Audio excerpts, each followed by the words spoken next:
Extracting World of Warcraft skills in American comics. This video is purely for entertainment and does not infringe on copyrights or laws. The rights to the novel and image belong to the original author. We do not claim ownership. Don't like waiting and want to listen to this fanfic in full now? Subscribe to our Patreon, where you'll find the best fanfics. Chapter 201 Untitled. A few days later, in the afternoon, Mei Gan, wearing casual clothes and a pair of flip-flops, walked towards the park with little S.H.I.E.L.D. The little guy said he wanted to go boating in the park. As a daughter slave, Mei Gan certainly had no objection and took the little guy to the park. Accompanying him was the little chicken. The community plaque that Tony had someone make the day before yesterday had been hung on the gate, and the 4 big characters were shining red. The name of the new school was also hung up. Walking into the park, Mei Gan and the others saw Norman and Vision fishing by the lake at a glance. I just don't know how the two of them made an appointment to fish together. On the other side, Wanda was standing by and watching Pietro working out on those fitness equipment. Wanda was holding a wooden stick in her hand. Pietro was dragged out by his sister to lose weight. Not to mention that he has gained a lot of weight recently, and I don't know if he can run fast now. Did Wanda learn this from Uncle Kyan? Uncle Kyan stood by when Peter and Kato were practicing martial arts and would hit them with a stick if they didn't do the moves well. Don't say it's really possible. Wanda, you have to find a girlfriend for Pietro, otherwise he will stay at home playing games all day long. Mei Gan joked to Wanda as he passed by the fitness equipment. If I have to help him find a girlfriend, I'll be useless as a brother. Wanda said after glaring at Pietro, who was looking at Mei Gan and the others. Did you hear that, Pietro? Your sister wants you to find a girlfriend yourself. Mei Gan joked as he stood aside. Who? Mei? Go away. Don't talk to me. Let me catch my breath, Pietro said to Mei Gan, panting. One look at him, and you can tell that he has been caught by Wanda to train for a long time. Otherwise he wouldn't be panting like this with his physique. Little sissy, what are you doing here with your dad today? Wanda ignored the two of them, squatted down and touched the little guy's head and asked. Aunt Wanda, I'm going to go boating in the lake. Do you want to go with me? Little sissy said to Wanda sweetly. You should call me sister, but I'm not that old, Wanda replied with a smile. But why? You are obviously from my father's generation. You are much older than me, the little guy said with a pout. Wanda's smile froze, and she was a little crazy. Haha, look. You still want to be little sissy's sister. You are destined to be an aunt, Pietro, who had recovered his breath, said with a big laugh. Then he was hit by an angry Wanda. Ouch. Pietro screamed in pain and dared not speak again. Mei Gan looked at him and shook his head with a bit of amusement. Pietro has been hovering on the edge of death, which is also a spirit of not fearing death, Mei Gan thought to himself, and then took the little guy to the lake. The two people fishing by the lake waved to Mei Gan and the little guy as a greeting. After carrying the little guy to the boat in the lake, Mei Gan paddled leisurely. Just as Mei Gan was rowing with the little guy, in a chemical research factory, Seria, come and move this can of waste. A man in white shouted to a man next to him. Seria Stern, a high school dropout, started his day's work numbly. Because he was born with slow thinking, it took him a few seconds to understand what his supervisor said. After a while, Seria fully understood what his supervisor said to arrange and numbly walked towards the waste that his supervisor mentioned.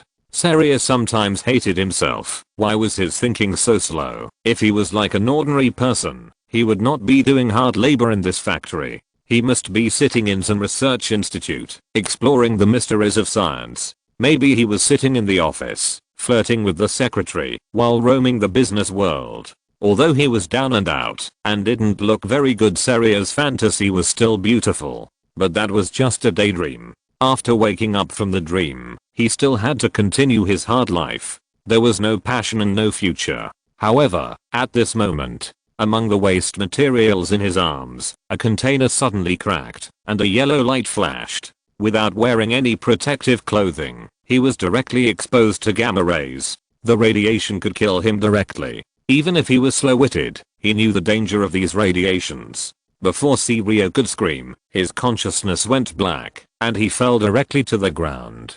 The sudden accident alarmed all the people in the factory. A burst of noise sounded in the factory. Soon, Sirio was taken away by the ambulance that rushed to the scene. Sirio, who was supposed to die from such a high dose of radiation, survived miraculously. Although his condition is still unclear, this guy is still alive. The nurse in the ambulance was a little surprised. Mei Gan didn't know what happened in the chemical factory. He was still rowing in the lake with little S.H.I.E.L.D. As time passed, everyone in the neighborhood came to the park. Some went to the flower garden in pairs to enjoy the flowers and talk about love, such as Banner and Betty, and Wanda and Vision who had let their brother go. Or they took their children to the amusement facilities, such as Uncle Long with Nora and Ian. And Steve was also wearing a sportswear and running around the park alone. And just at this moment, boom, the noise sounded, and Tony fell from the sky wearing his Mark armor. The noisy BGM resounded throughout the park, directly destroying the quiet and peaceful environment in the park.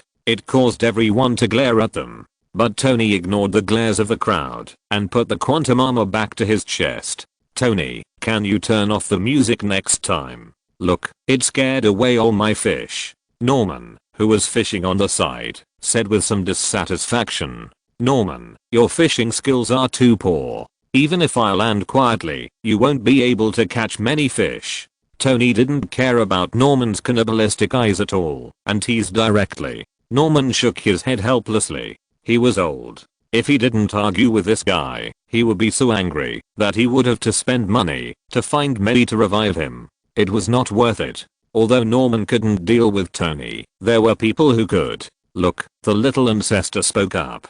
Godfather, you just made so much noise. Next time you fly, you are not allowed to play music. Little Sissy stared at Tony with big eyes and shouted. I disturbed little Sissy. Okay, next time Godfather will definitely be quieter.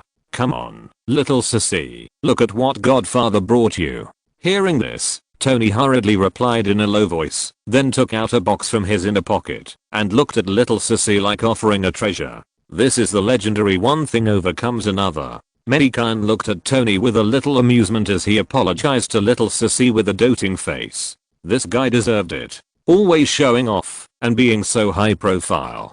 Dad, let's row over quickly. Seeing the gift, the little guy's eyes lit up immediately and then he hurriedly urged Mei Gan to row the boat.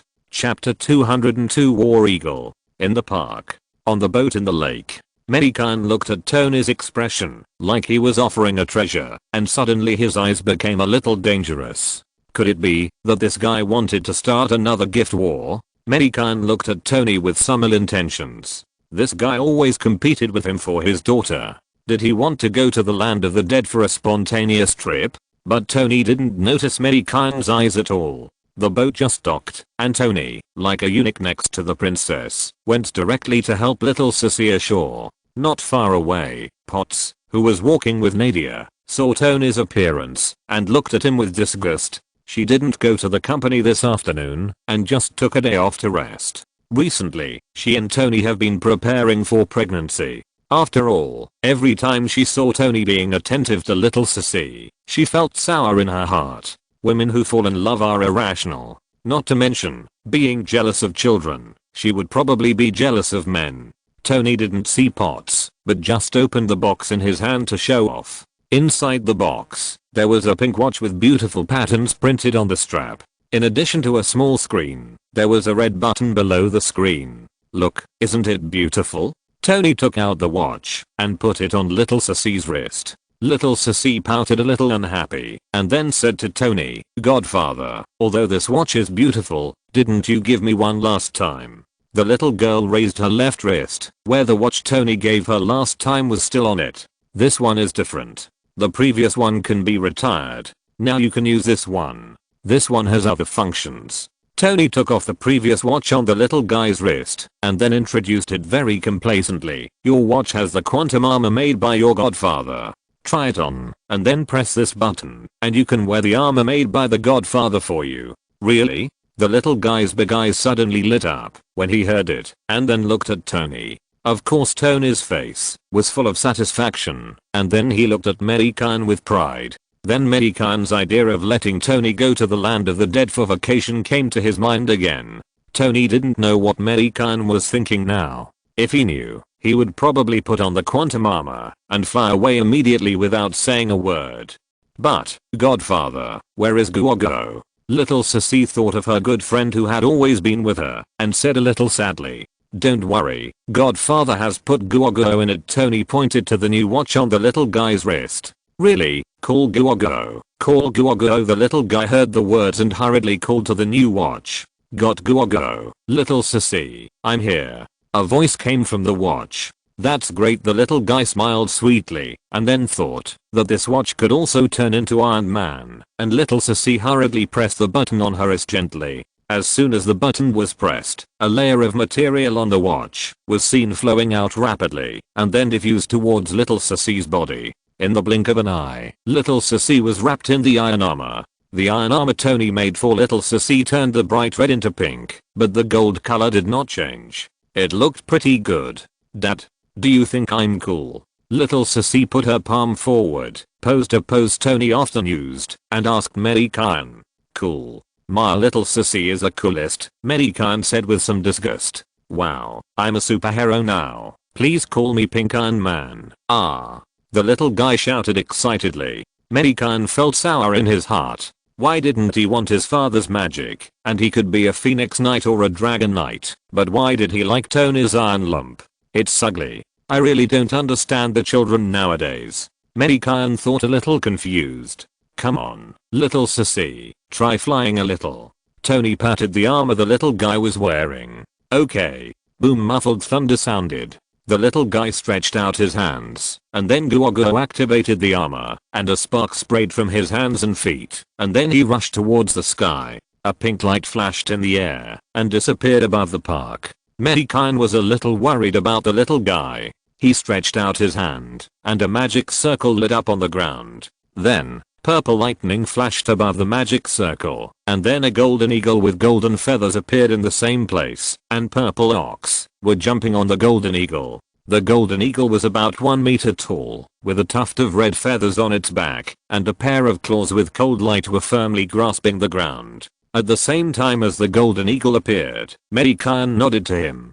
The golden eagle's wings with golden light flapped in the same place, and then its body soared into the sky. In the blink of an eye, it disappeared from everyone's sight. Summon the War Eagle. The skill of the neutral hero tamer. Summon a War Eagle to fight. The War Eagle has the invisibility skill and can use lightning to attack the enemy. "Steve, that was an eagle just now." Eddie, who had just arrived at the park, asked Steve beside him in disbelief. "Of course, don't worry, the pets summoned by Mei are all very obedient, just like little chickens." Steve patted Eddie's shoulder and said, "I'm not afraid. After all, Mei won't kill people randomly, but I'm a little surprised. I didn't expect Mei to summon such a big eagle." Eddie looked at Annie beside him and said, "Annie is Eddie's girlfriend. The two have reconciled. Since Eddie moved to the neighborhood, Annie has also followed him. Recently, Eddie is planning to open a convenience store at the door of his house. Yes, it's a convenience store. He saw that it was sometimes difficult to buy a bottle of drink in the neighborhood, not to mention snacks, so he planned to open a convenience store. It would be convenient for everyone in the neighborhood and he could also make some money. Anyway, he is working for Tony now, so he has a lot of time. So he thought about making some money for marriage." A moment later, boom, the little guy drove the armor down from the sky and landed next to Mei Gan and others. In the air, the War Eagle was flying in the sky, its two wings covering the sky, and the cold light flashing in its eyes made people unconsciously afraid. "How is it, Little Sissy? The armor made by the Godfather for you is not bad." Tony walked forward and said with some complacency, "Thank you, Godfather, it's great." The mask rose, revealing the little guy's face. On the side, Mei Gan waved his hand, and the War Eagle immediately disappeared in the air. Putting away the armor, the little guy touched the watch in his hand, his face full of joy, and then secretly glanced at Peter and others who were whispering about something not far away. What was in his mind? Mei Gan didn't notice this scene. He was staring at Tony, and Tony also looked at Mei Gan with a proud face, and the two childish men stared at each other. Let the people who were watching smile at each other. If you're listening to this novel on a channel other than Fanfic World, it means they downloaded and uploaded it without effort. we cordially invite you to visit our channel, Mundo Fanfic Novelos. There you'll find the original version of this story and you can explore many other novels of various genres. We're waiting for you to immerse yourself in a world of incredible novels. Chapter 203 Thanos. In the dim space. In the kingdom of death. Death was putting one foot on her throne, holding her phone in both hands, constantly browsing something. Next to her was a large bag of potato chips floating, and Death took out a potato chip from time to time and put it in her mouth. Then she licked her fingers and continued to look at her phone. If you want to keep a man, you have to tie his stomach. It seems to make sense. Death continued to throw a potato chip into her mouth and then thought carefully, thinking about whether she should learn some cooking skills to tie that guy down. At this moment, Death seemed to notice something. The phone in her hand disappeared and Death stood up directly. She was already wearing a black robe and a black mist covered her face. Only the dark pupils were exposed and they were slightly glowing. Death stepped forward and her figure disappeared on the spot. In the universe, in a huge spaceship, a purple strong man in golden armor was sitting on a seat. Thanos looked calm, but his eyes revealed a little uneasiness. He hadn't seen Death for a long time. This was the first time he summoned Death in so many years. Thanos had already obtained the Power Stone and the Soul Stone. The only 4 stones missing were time, space, mind, and reality. And these 4 stones had all appeared on Earth, so Earth was his last stop. However, Earth still had the Sorcerer Supreme, and Odin of Asgard was always watching Earth. He didn't know that Ancient One was dead, so even if he wanted to go to Earth, it would probably take several years. He could only hide first, and when these 2 people died, it would be time for him to go to Earth to get the 4 stones. That's right, take them. To him, except for the Sorcerer Supreme, everyone else on Earth was an ant, vulnerable. So in his heart, the 4 stones had already been classified as his things. If he knew that there was another person on Earth who was stronger than Ancient One, I wonder what he would think. Thanos was a licking dog, and he took half of the lives in the universe in order to lick Death. He shouldn't be called a licking dog, but a licking wolf. At this time, the space cracked, and Death walked out of the crack in a black robe, looking at Thanos with dark pupils without any emotion. You are here. Thanos stood up from his seat and said to Death the moment he saw Death. Thanos, what do you want to talk to me about? Death's cold voice sounded completely without the charm she had when she faced Thanos at the beginning, but at that time, she tried her best to seduce Thanos because she wanted Thanos to kill someone. In modern terms, it is a green tea. Death is also a green tea bitch. A green tea plus a lick dog. It's quite a match, but now the green tea has found a strong generation, so she can only be wronged by the lick dog. Long time no see. Are you okay? Thanos listened to the cold voice of Death and felt something was wrong, but he didn't think about it carefully. After all, he hadn't seen her for a long time, so it's better to reminisce and talk about love. Just say it if you have something to say. I'm very busy recently and don't have time to talk to you. Death said very irritably in his heart. I'm still worried about how to deal with that man. Where can I have so much time to chat with you? Thanos felt a little wronged, feeling that the woman beside him had changed her mind. How could she treat him like this? You were very good to me at the beginning, always persuading me to do this and that. How could you change your mind now? Who on earth was it that snatched his woman away? Thinking of this, Thanos' anger rose in his heart. He wanted to run over and chop this man with a knife right now. Since you are fine, then I will go back first. If you are fine next time, it is best not to look for me. Death said and turned to leave. Wait a minute. Seeing that Death was about to leave, Thanos quickly suppressed his anger and called her. Death ignored Thanos' call and kept walking towards the space crack. I have already got 2 gems. Wait for me to go to Earth to get the last 4 gems, Thanos said quickly. Hearing Thanos mention the Earth, Death's body suddenly stopped, then turned to look at Thanos, frowning slightly, because the man was on Earth. But Death looked at Thanos carefully. Then he shook his head and left without saying anything. Looking at the Death that had left, Thanos clenched his fists. It seems that he has to go to Earth as soon as possible. He saw clearly when Death paused just now. That man is on Earth. He couldn't help but think more. His heart was full of anger now, and he couldn't let go of any opportunity he could think of. Thinking of this, Thanos hurriedly called his capable subordinate Audrey Moore. Not long after, a slender and elegant man came in front of Thanos, knelt on one knee, and listened to Thanos' instructions. "King, what do you want?" Audrey Moore. 1 month later, at noon, Mei Gan walked out of the flower shop after lunch, holding the expressionless little sissy, and walked to the physiotherapy center opposite. Today, Aunt Mei came to Mei Gan early and told him to take the little guy there. Uncle Gan had no customers this afternoon, and today was the time to teach the little guy the knowledge of the Celestial Empire. After Mei Gan finished his meal, he hurriedly sent the little guy over. It's good to have an old man at home. Later he can go to Steve for a drink again. The days were really leisurely. Nothing happened in this month, except for Wanda and the others who were on a mission. Only Peter and Harry, who had already put on the Green Goblin armor, went out more. After walking out of the physical therapy center, Mei Gan prepared to walk towards the pub. Steve should be waiting in the pub. Tony's wedding day is coming in a few days. Mei Gan and Steve will discuss how to trick Tony. Even Johnny didn't go to work for Tony's capitalist today, and he wanted to join in the fun. After all, he was persecuted by Tony and Banner in the past, and now he has to take revenge. But Banner will have to wait for a while. "Here, Mei, what do you want to drink today?" Steve asked with a smile as he looked at Mei Gan, who walked into the pub.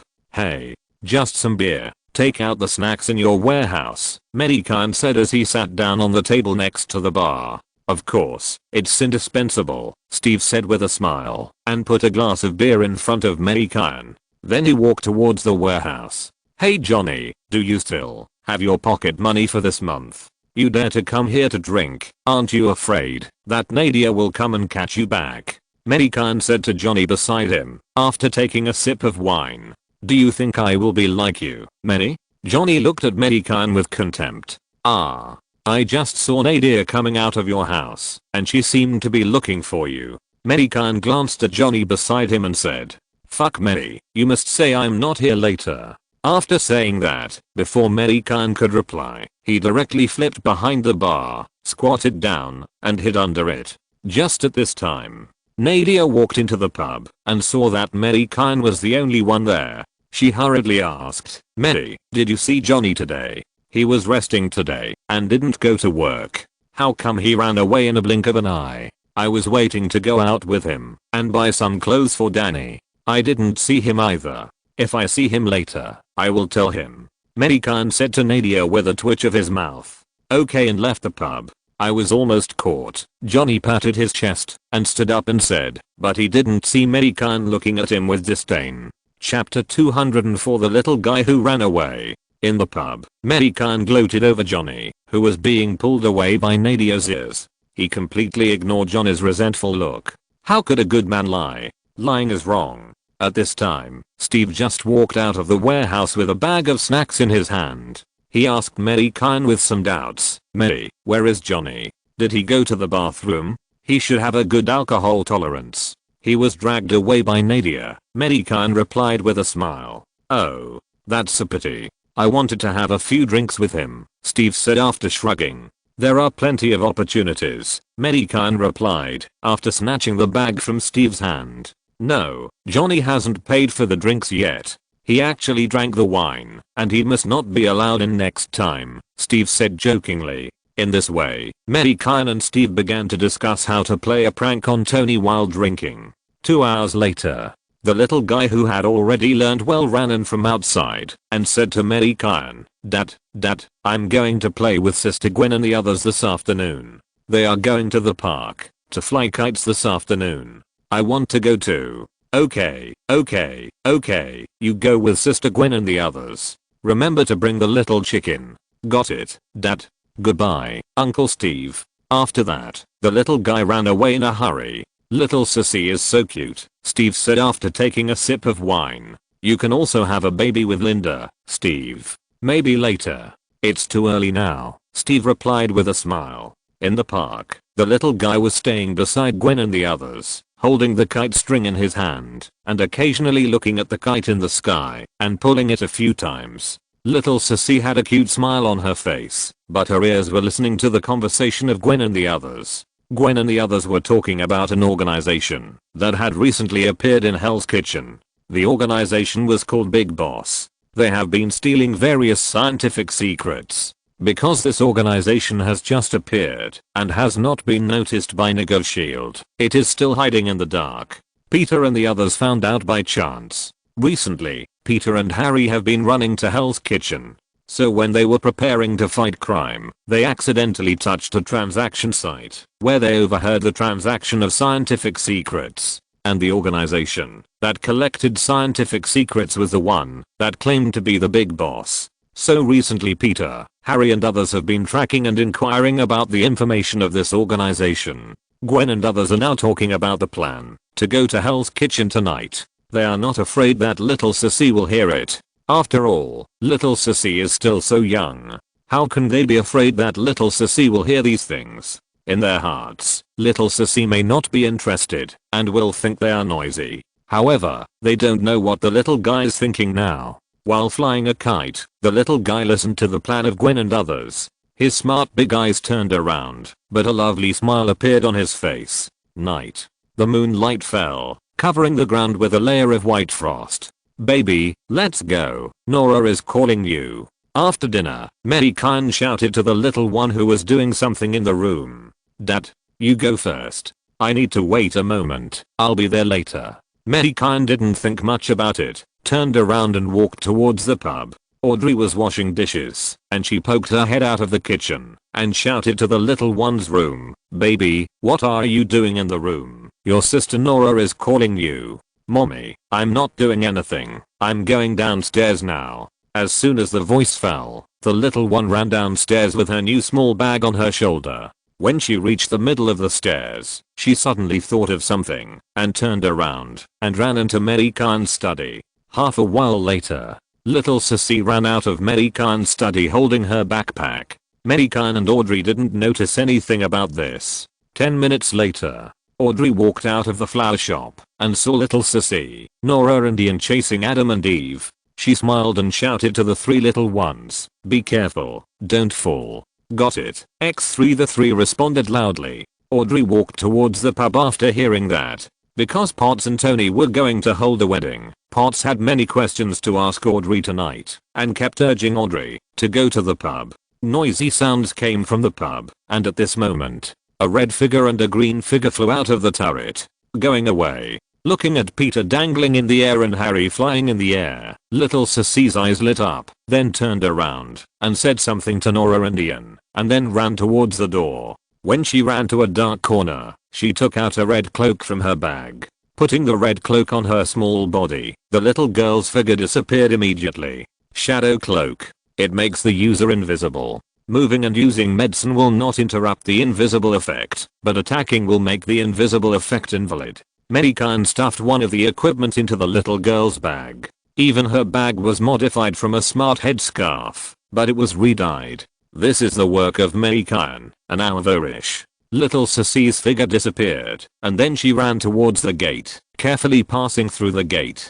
The little girl ran wildly on the road like a prisoner escaping from prison. After leaving the gate for a distance, the little guy activated the armor in his hand, and then soared into the sky, chasing in the direction where Peter and the others were going. Wow. Go. Now I'm the superhero Pink Iron Man, the little guy said excitedly. In the tavern, Mei Gan suddenly glared at Tony who was sitting next to him. He felt that the little girl's behavior tonight was a bit strange. He didn't expect that she had such an idea. It was because Tony gave the little girl the armor that she had the idea of becoming a superhero. Mei, what's wrong? Tony was glared at by Mei Gan, feeling a little puzzled. How did he offend Mei? You are so embarrassed to ask. Why don't you check the location of Guogo now? Tony was confused and had to do it. Sir, Guogo is rapidly approaching Hell's Kitchen. A moment later, Friday's voice came from Tony's mobile phone. Mei. Little Sissy. Tony was immediately shocked. The little guy actually drove the armor to Hell's Kitchen alone. Thinking about Peter and Harry's recent actions, Tony immediately felt bad. You know, fortunately I have been paying attention to the little guy. Mei Gan glared at Tony again and replied, Mei, little sissy won't be in trouble. Steve asked with some concern. As Steve asked, everyone in Banner looked at Mei Gan with concern. It's okay, I'm watching her. Mei Gan waved his hand and said, that's good. Everyone was relieved. And Tony had already scratched his head a little embarrassedly. After all, he was the culprit of this matter. If he hadn't spoiled the little guy too much and gave him the armor, how could such a thing happen? But Mei Gan didn't blame him too much. Chapter 205 Big Boss. In the tavern, Mei Gan waved his hand, and a golden light spun in everyone's eyes. Then a screen like a mirror appeared in everyone's eyes, and in the mirror appeared a city's night sky. In the night sky, the little girl was flying in the air in a battle armor, and she was wearing a red cloak. Farsightedness. The skill of the orc hero prophet, Thrall. You can see the scene you want to see, and you can see through the invisibility effect. Little Sissy's flying speed was not fast. She kept looking down and below. Peter and Harry were shuttling between high-rise buildings, heading towards the direction of Hell's Kitchen. Oh my god. Audrey and Aunt May, who saw the movement and looked over, covered their mouths with their hands and looked at the mirror with panic in their eyes. Mei, little Sissy. Audrey walked to Mei Gan's side a little anxiously and said to Mei Gan, don't worry, I'm watching her. It's okay. Mei Gan stood up and hugged Audrey, then patted her on the back and said comfortingly, I still hope you can go and bring her back. She's less than 2 years old. Mei. Audrey looked into Mei Gan's eyes and said seriously, don't worry, I'm watching her. Besides, I'll ask Warhawk to follow her. Just let her play. I put a lot of life-saving equipment on her. Mei Gan patted Audrey's nervous and bloodless hand and said, even though she knew Mei Gan would protect little Sissy, knew that Mei Gan could revive people, and knew that he put a lot of life-saving magical equipment on little Sissy. However, as a mother, it is the most normal reaction to worry about her child. Audrey nodded and hugged Mei Gan's arms. Audrey, don't worry. You should remember that last time outside the mall, little Sissy was stronger than Tony. Natasha came forward to comfort her. Audrey thought about it for a while. At that time, little Sissy beat up the electric man like playing with a sandbag, so she felt a little relieved. Or, I'll go over and take a look. Tony still felt a little worried, and this matter was originally caused by him. It's up to you, but it doesn't matter whether you go or not. Look at the sky, Mei Gan said casually, and then pointed to the sky above the mirror. A huge golden eagle was seen floating there, with a pair of eagle eyes staring at little Sissy below. On the other side, Hell's Kitchen. On top of an old house, Peter swung directly to the roof, and Harry slowly landed from the air and came to Peter's side. The two squatted under the guardrail and were looking at the window of the opposite house through a small hole. In the opposite window, two men were talking about something, and one of the black-haired men with a mask was holding a briefcase in his arms. The other blonde man without any disguise was holding a suitcase in his hand. The masked man looked a little uneasy, and his eyes kept turning around, as if he was looking at the surrounding environment. Harry raised his visor, looked at Peter and whispered, Peter, should we rush in and catch him directly, or... Wait a minute, Harry, we have to listen to what they are talking about, Peter said and turned to look at Harry. Harry understood immediately and patted the armor in his hand lightly. Suddenly, a mosquito-sized micro-flying machine flew towards the opposite window. Seeing that the aircraft had already flown into the window, the two hurriedly pressed their earphones gently. Then a low voice came from the earphone. Sir, don't worry. Although this is Hell's Kitchen, we are trustworthy. As long as you give us the information, money is not a problem, and we will arrange someone to send you out of Hell's Kitchen. The man holding the briefcase said with a smile. Seeing that the masked man did not speak, he said again, look, I have brought the money. After speaking, he did not forget to open the briefcase, revealing bundles of green banknotes inside. The masked man looked at the bundles of green banknotes in the box. His throat moved unconsciously, his eyes no longer looked around, and greedily looked at the banknotes in the box. The blonde man looked at the greed in the black-haired man's eyes, and a smile appeared on his face. He knew that the guy opposite had taken the bait. When this deal is reached, the big boss will probably reward him. If I give you this information, will you give me the money? The black-haired man's hoarse voice sounded. Of course, our reputation has always been very good. Otherwise how could you find us, right? The blonde man's smile became even brighter. I believe you. The black-haired man handed him the briefcase in his hand, as if he had made up his mind, and then looked at his suitcase eagerly. The blonde man smiled slightly, stuffed the suitcase into his arms, checked the information, and said with a smile, "You can check it out. If there is no problem, I can arrange someone to send you out of Hell's Kitchen now. Of course, you can also choose to go back by yourself, but if something goes wrong, we will not be responsible. I can go back by myself." The black-haired man opened the treasure chest and looked at it carefully. After seeing that there was no problem, he held the box in his arms, looked at the blonde man with some caution, and then slowly backed away. The blonde man stretched out one hand, indicating that he could leave without worry. The black-haired man quickly turned around and ran towards the door. In the blink of an eye, he disappeared from the blonde man's eyes. After a while, he slowly walked towards the door, his steps relaxed, with a smile on his face. He had already imagined the scene of being praised by his boss when he returned. "Harry, follow him from the sky and tell me the route at any time," Peter whispered to Harry beside him on the roof of the next building. Harry nodded quickly, then took off the mask, started the flying skateboard under his feet, and flew into the sky. In the blink of an eye, he was submerged in the darkness. Not far away, the black-haired man who had just traded no longer had any panic in his eyes. He was walking quickly in front of a dilapidated house, looking around for a moment, and seeing that no one was following him, he hurriedly walked into a dim room. At this moment, several men in strange costumes walked out of the dark. "Danny, how is it?" A hooded man walked out of the dark and asked the black-haired man who walked in. As the man posted, the other two also turned their heads to the black-haired man. "We've put the tracker on him. Let's go and catch up." The black-haired man, Danny, said to the others, "Hurry up and put on your uniform, kid." Under the faint moonlight outside the window, a man in combat uniform threw a bag at Danny's feet and said. That face was none other than Uncle Far, whom he had met once before. The other two were Matt Daredevil and Luke Cage, and Annie was Iron Fist from the Defenders. I just don't know how Uncle Far got mixed up with these guys again. "Be careful not to dirty my combat uniform," Danny said as he took the bag directly after looking at Uncle Far with dissatisfaction.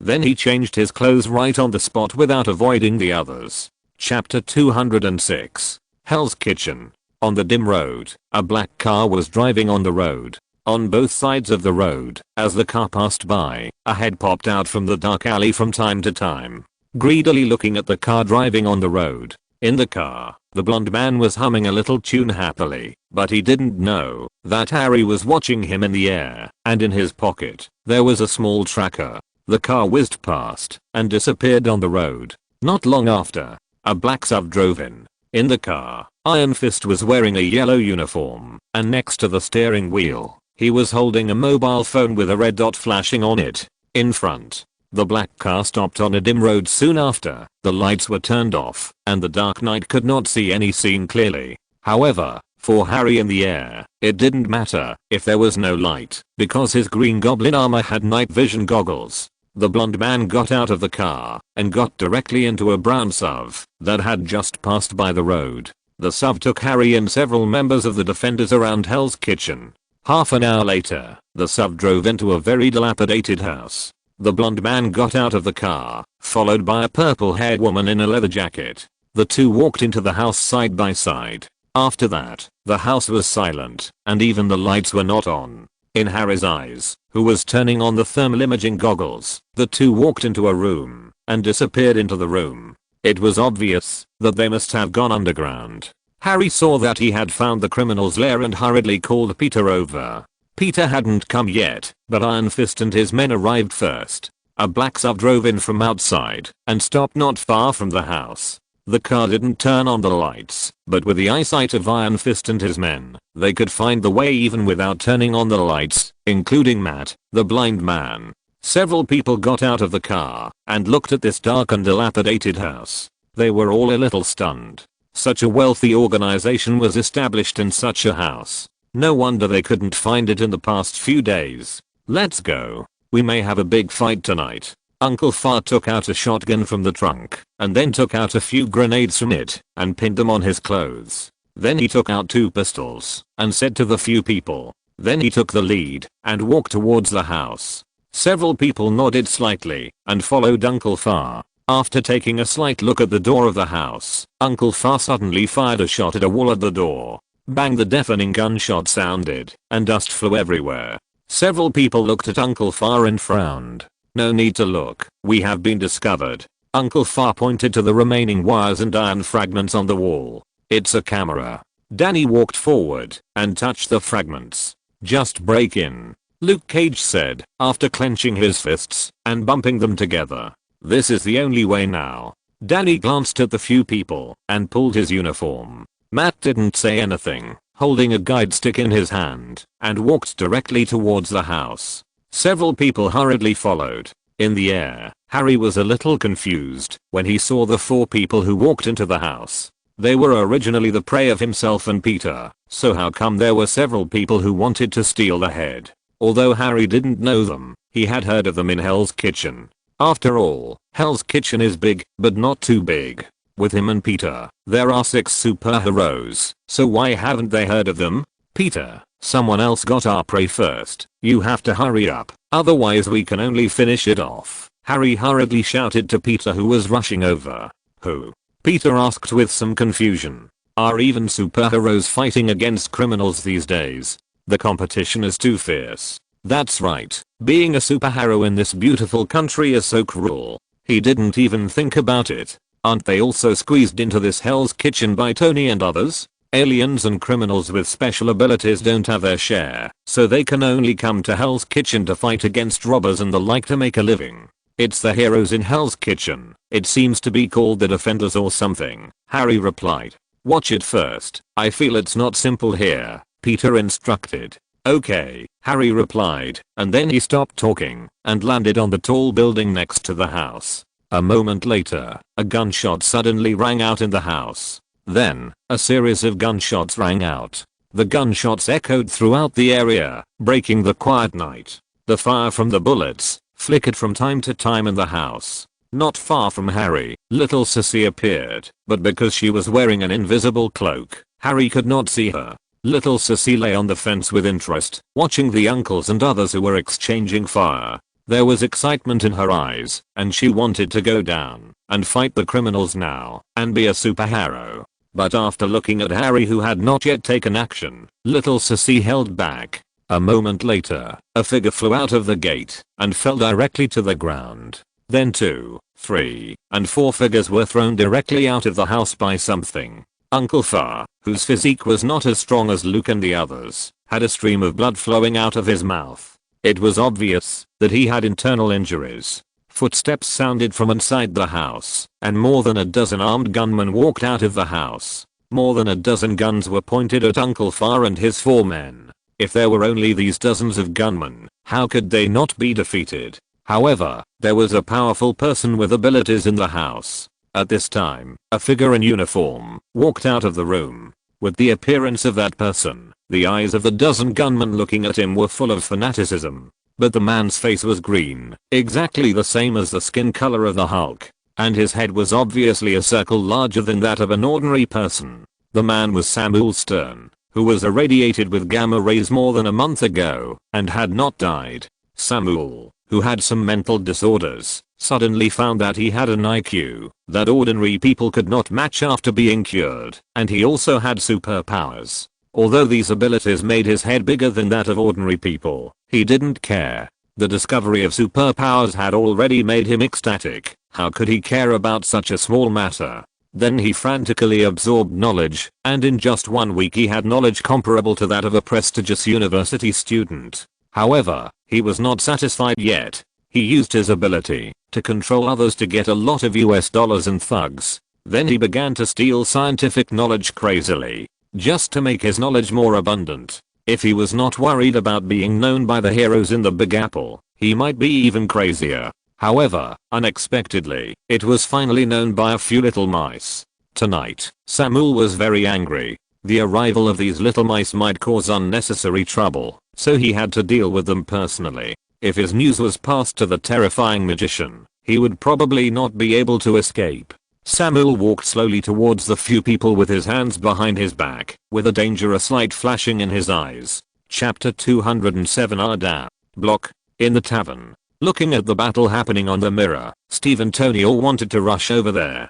But when they saw Peter standing beside them, they suppressed the desire to take action. Not to mention that there was also a little sissy who was eager to try. Thinking of the scene of beating up Electro and the terrifying artifacts in the small bag in front of her, everyone looked at the big-headed guy with some sympathy. He was also an unlucky guy who happened to meet the little sissy who was a hero for the first time. I wonder if his head, which was bigger than that of an ordinary person, would be beaten out of his brain by the little sissy. And Mei Gan looked at Sirio, who appeared and recognized the identity of this guy at a glance. How did Sirio become the big boss? Mei Gan glanced at Banner beside him.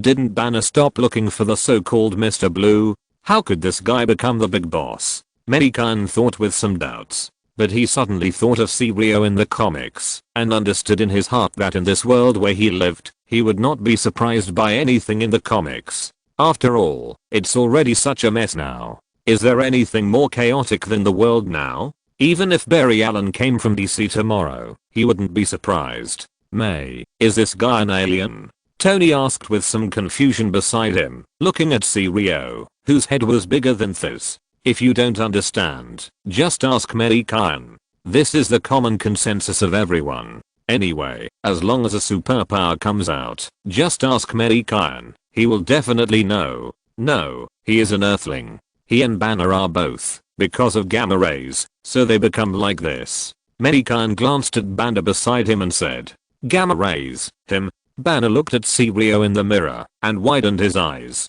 Then Banner was scared. Fortunately, he didn't become like this at the beginning, otherwise he would want to jump off the building. How ugly it is. He will definitely not find a girlfriend. I guess Betty will look down on him. It's better to choose Hulk. Now I know that Hulk is better. At the beginning, Banner always wanted to eliminate the Hulk in himself. Sure enough, this person. I'm afraid of comparison. A comparison will tell who is better. If Hulk knew, he would probably sneer. Beside him, Steve asked Mei Gan, "Is this guy strong? What abilities does he have?" "This guy is just a weakling," Mei Gan said with disdain. "Don't compare yourself to yourself. You have to compare him to us, Mei." Steve was relieved to hear Mei Gan say that the guy was not strong, but when he realized that Mei Gan was comparing him to himself, he was speechless. Who can compare with you? Ah, so that's it. He should be considered quite powerful. He seems to be able to emit gamma rays and has telepathy, mind control, and super thinking ability. Mei Gan thought for a while and explained to everyone. It sounds like he is quite powerful, especially the emission of gamma rays and mind control. On the other side, Sirio walked towards the few people step by step. He raised his right hand and aimed at the Iron Fist. He wanted to get rid of the few bad guys and then move to another position. Just when he was about to shoot the gamma ray at Iron Fist, a white spider silk suddenly shot down from the roof of the building next to him and stuck to his hand. Then Peter grabbed the spider silk with both hands and pulled it hard, and Sirio flew up into the air and fell directly to the ground. Bang! Looking at Sirio falling to the ground, Peter jumped onto the roof of a car and kept talking to Sirio. "Hi. Wow. Mr. Big Head, are you an alien? With such a big head, is it heavy for you to walk? Are you tired? Also, with such a big head, how do you kiss your girlfriend?"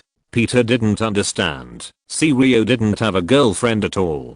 Sirio stood up from the ground, shook his big head, and stared at Peter angrily. Peter completely ignored Sirio's angry eyes and continued to nag. "By the way, why is the color of your body the same as Hulk's? Are you his descendant? Are you his nephew or—" "Shut up, you talkative bug." Sirio only felt his head buzzing, as if hundreds of bugs were calling in his ears. This made him very irritated, and anger rose from his heart.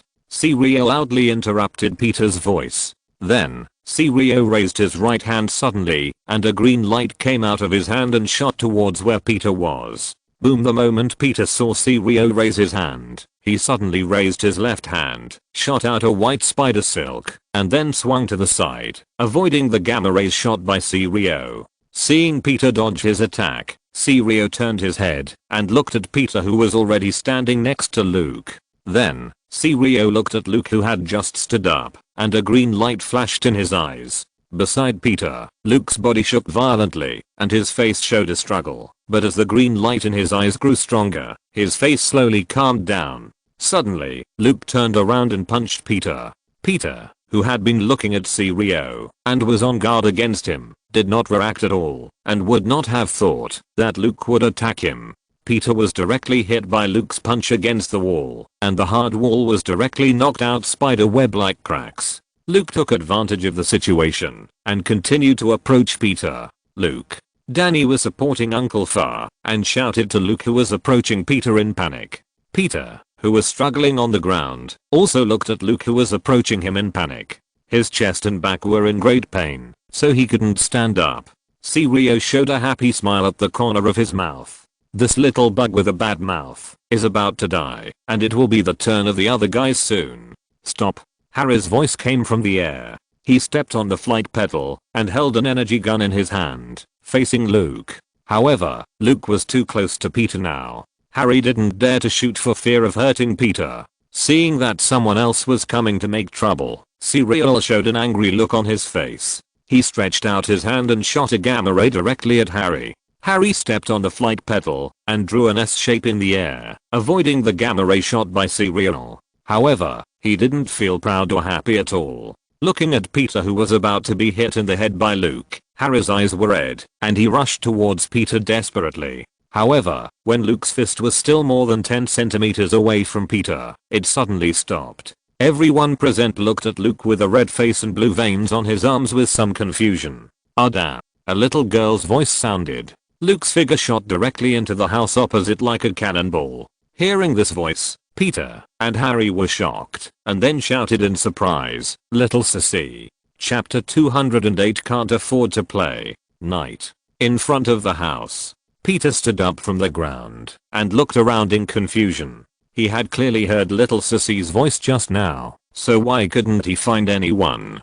Harry in the air was also looking around, trying to find little sissy's whereabouts. And Sirio was looking around in panic, and at the same time, ordered his men to find the guy hiding in the dark. It's so fun, you can't see me, little sissy's voice sounded again, and at the same time there were a few clapping sounds. In everyone's mind, a cute little girl was hiding in the dark and clapping happily to celebrate. Little sissy, stop playing, come out. Peter shouted to the sky, but his appearance was so stupid in the eyes of Mei Gan and others, because little sissy was standing behind him now. Oh, brother Peter, you are so stupid, I'm right here. After little sissy finished speaking, she jumped in front of Peter and took off her shadow cloak, revealing her figure in pink armor. Little sissy, you are so naughty. And why are you here?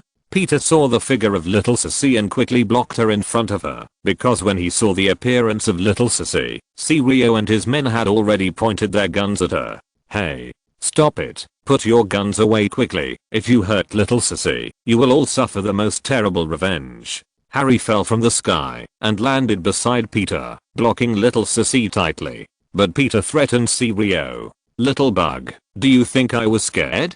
Sirio said coldly. You. Peter was about to reply, but saw the little guy sticking his head out from behind the two of them, interrupting Peter and saying, "Brother Peter, brother Harry, leave this bad guy to me, Pink Iron Man. Today is my first day of fighting for justice." After that, little sissy walked out directly and walked towards Sirio. Seeing this seemingly young girl so bold and daring to look down on him, Sirio was furious. He had finally turned over a new leaf and had a bright future ahead of him, but he never thought that he would be looked down upon by a young girl today. Sirio glanced at his men and gave the order to shoot. Suddenly, bang, the sound of gunfire resounded in the silent night sky again. Bullets were fired at little sissy. Fuck. Seeing Sirio shoot without saying a word, Peter and Harry were furious. After a loud curse, they rushed directly towards Sirio and others. Ding dong. The bullets hit the armor on little sissy's body, and only a series of sounds were heard, but no harm was caused to her. In the tavern. When everyone saw Sirio and others shooting at little Sissy, their faces turned cold, and they sentenced them to death. Mei, let's go over there. Little Sissy is still young, it's better to leave the killing to us. Steve dragged the big knife from under the bar and said coldly. Steve is right, Mei, we have to do it, Tony said, staring at the mirror in the air. He would put on the mark armor at any time, and then soar into the sky. If Sirio hadn't shot little Sissy, he could have saved his life. Now he can only leave his life there. After all, how could he still be alive after being targeted by so many superheroes? Then let's go. Mei Gan heard what they said and felt that what they said made sense. He stretched out his hand and a blue staff appeared in his hand. A flash of light passed, and everyone disappeared in the tavern. At the same time, in front of the house, after the gunshot, little Sissy had taken out a scroll with a blue glow from the small bag in front of her, and she didn't forget to shout, "Wow, look at my versatile little bag." After saying that, he pulled the scroll in his hand, and suddenly, the scroll split into two halves, and a blue light flashed. In front of little Sissy, a blue light shield blocked her. The blue light shield had appeared, and it blocked the remaining bullets that were shooting out. Ha. Look, I'm inserting a healing guard. Dad said that before the battle, you should open the shield first, and then insert a healing guard, so that you can keep healing yourself, and won't lose blood. The little guy took out a palm-sized thing from his bag, which looked like a warning sign. On the yellow wooden sign, there were red eyes and mouths. The little guy threw the healing guard in his hand to the ground. Then, the guard quickly enlarged, and stood directly beside little Sissy. A layer of yellow light enveloped everyone present, and Peter's chest and back, which had just been injured by Luke, were healed in an instant. And the wounds on the uncles and others beside him had begun to heal. Another beast scroll, to increase the fighting power of me, Peter and brother Harry. The little guy then took out a scroll with green light from the small bag, and tore it directly. Suddenly, Sissy, Peter and Harry were surrounded by a layer of green light. Beast scroll. It can increase the attack power of yourself, or the designated friendly forces by 50%. Hey, look at my invincible hammer again. Sissy took out another scroll shining with lightning from the small bag, and tore it directly. Suddenly, a huge short-handled hammer flashing with lightning appeared above Sissy's head. The huge short-handled warhammer just appeared in the sky, and it fell towards Sirio and others, as if it had penetrated the space. With it fell a series of lightning the size of a baby's arm. Sirio's eyes were bloodshot. Where did such a terrifying little guy come from, and how many scrolls of this kind that can release magic were there in the small bag in front of her? Could this little girl have any relationship with that magician? If so, is it too late for him to escape now? Looking at the huge warhammer that appeared in the sky, Sirio was filled with fear. Is that how those strong men raise their children? Why did they give such a powerful magic prop to a little guy? And you, a little guy, can't you afford it? Not only do they have a shield, but they also need healing magic. Not only do they have healing magic, but they also need to improve their combat effectiveness. You are so great, because you are the second generation of a strong man. You just can't afford it. Sirio wanted to cry. How could he meet such a person, carrying a bag of magic props, bullying them, the honest people? Woo woo woo. Just when the huge warhammer was about to fall, a blue light directly fixed the short-handled hammer in the air. Then, a white light flashed. Mei Gan brought Tony and others to the side of the battlefield. As soon as Mei Gan and others appeared, Audrey ran out of the crowd. Then she ran directly to the side of the little guy, looked her up and down for a few times, and saw that nothing was wrong, so she changed her face. Chapter 209. This is a blind man. Night. In front of the dilapidated house, Sirio looked at Mei Gan and others who appeared not far away, and his eyes were suddenly straight. He wanted to avoid this group of people, but who knew that he would still meet them? He had been preparing to move his position and leave the Big Apple. His plan was to stay in Hell's Kitchen for 3 months, secretly get the cutting-edge scientific knowledge of some companies in the Big Apple, and then escape. Who knew that in just 1 month, he was blocked by this group of guys? He saw that it was because of the little girl, otherwise these guys would not come. He felt wronged. Looking at the group of guys staring at him, Sirio swallowed his saliva, showed an ugly smile, and said to Mei Gan and others, "Ahem. Misunderstanding, or this is a misunderstanding. S.H.I.E.L.D shook his big green head left and right, and seeing that Mei Gan and others did not speak, he immediately felt a strong pressure. Being stared at by such a group of powerful guys, and not saying anything, no matter who it is, you will feel pressure. S.H.I.E.L.D was already trembling, but his subordinates who were controlled by him did not notice his embarrassment. On the opposite side, after staring at S.H.I.E.L.D for a while, Mei Gan swung the staff in his hand, and the huge short-handled warhammer that was fixed in the air directly collapsed and disappeared in the air. On the side, little Sissy had already put away her pink armor. The little guy was looking down at her shoes anxiously. In front of her, Audrey had a blank expression on her face, but she could feel the strong anger. Even Peter and Harry next to them swallowed their saliva with some difficulty, and then took a half step back. Although Audrey did not have strong power in her body, she was not as strong as Harry, let alone little Sissy. However, in front of her strong anger, the little guy's strong power was useless. He could only lower his head and wait to be scolded or frowned. However, the little guy still raised his head slightly and glanced in Mei Gan's direction, hoping that Mei Gan would rescue him. Looking at Mei Gan, who was motionless, the little guy suddenly felt that he might be in trouble tonight. Audrey picked up a small wooden stick from somewhere, raised her hand, and was about to hit the little girl. When the little girl saw Audrey was about to hit her with the stick, she quickly shouted, "Ah! She's hitting people, she's abusing children. Daddy, Godfather, help me." After that, she ran towards Mei Gan and the others while shouting. How could Audrey really hit her? She was just trying to scare her. Seeing Audrey chasing after her, the little girl ran even faster. She rushed towards Mei Gan and hid behind him. She stuck her head out and looked at Audrey, who was standing in front of Mei Gan, and shouted in panic, Daddy, Mommy actually hit me. She abused children. I'm less than 2 years old. How can she do this to a child who is not even 2 years old?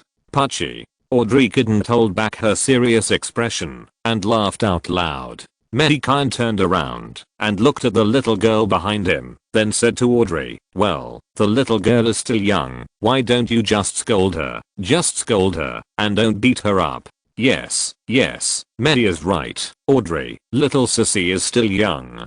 Tony nodded in agreement. "Let you go now. I'll deal with you later. When I go back, come here." Audrey glared at little Sissy behind Mei Gan and pulled the little girl over and said, "What are you two doing standing there? Why don't you come here?"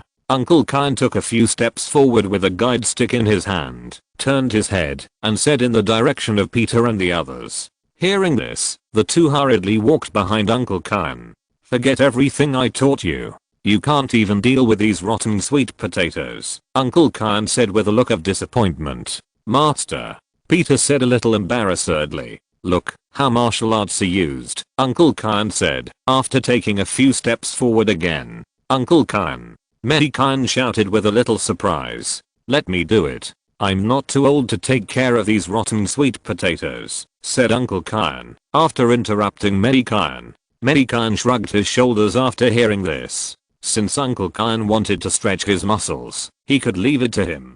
Although Uncle Gan looked fragile and blind in one eye, if he really started fighting, even Steve, who was experienced in combat, would probably be beaten up by Uncle Gan. Since he met Uncle Gan, Mei Gan had never seen Uncle Gan fight with all his strength. After all, when he rescued Uncle Gan was already seriously injured and blind and fell on the road. Mei Gan woke him up after seeing him, and then he knew that he was from the Celestial Empire, so he took Uncle Gan back. Uncle Gan held a guide stick in his hand and looked at S.H.I.E.L.D and others who were trembling in front of him.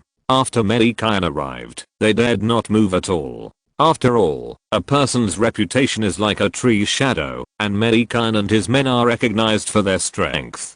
How could the guns in their hands hurt these superheroes? Seeing that the last person to come out was not the group of superheroes, but a blind man holding a guide stick, they were angry. Although they could not beat the group of superheroes, you asked a blind man to come and insult us like this, so don't blame us for being rude. Then the gunmen turned their heads and looked at S.H.I.E.L.D who was standing behind them. S.H.I.E.L.D felt the same way. He felt angry. A blind man wanted to deal with them. Then he would just hold that guy hostage and escape.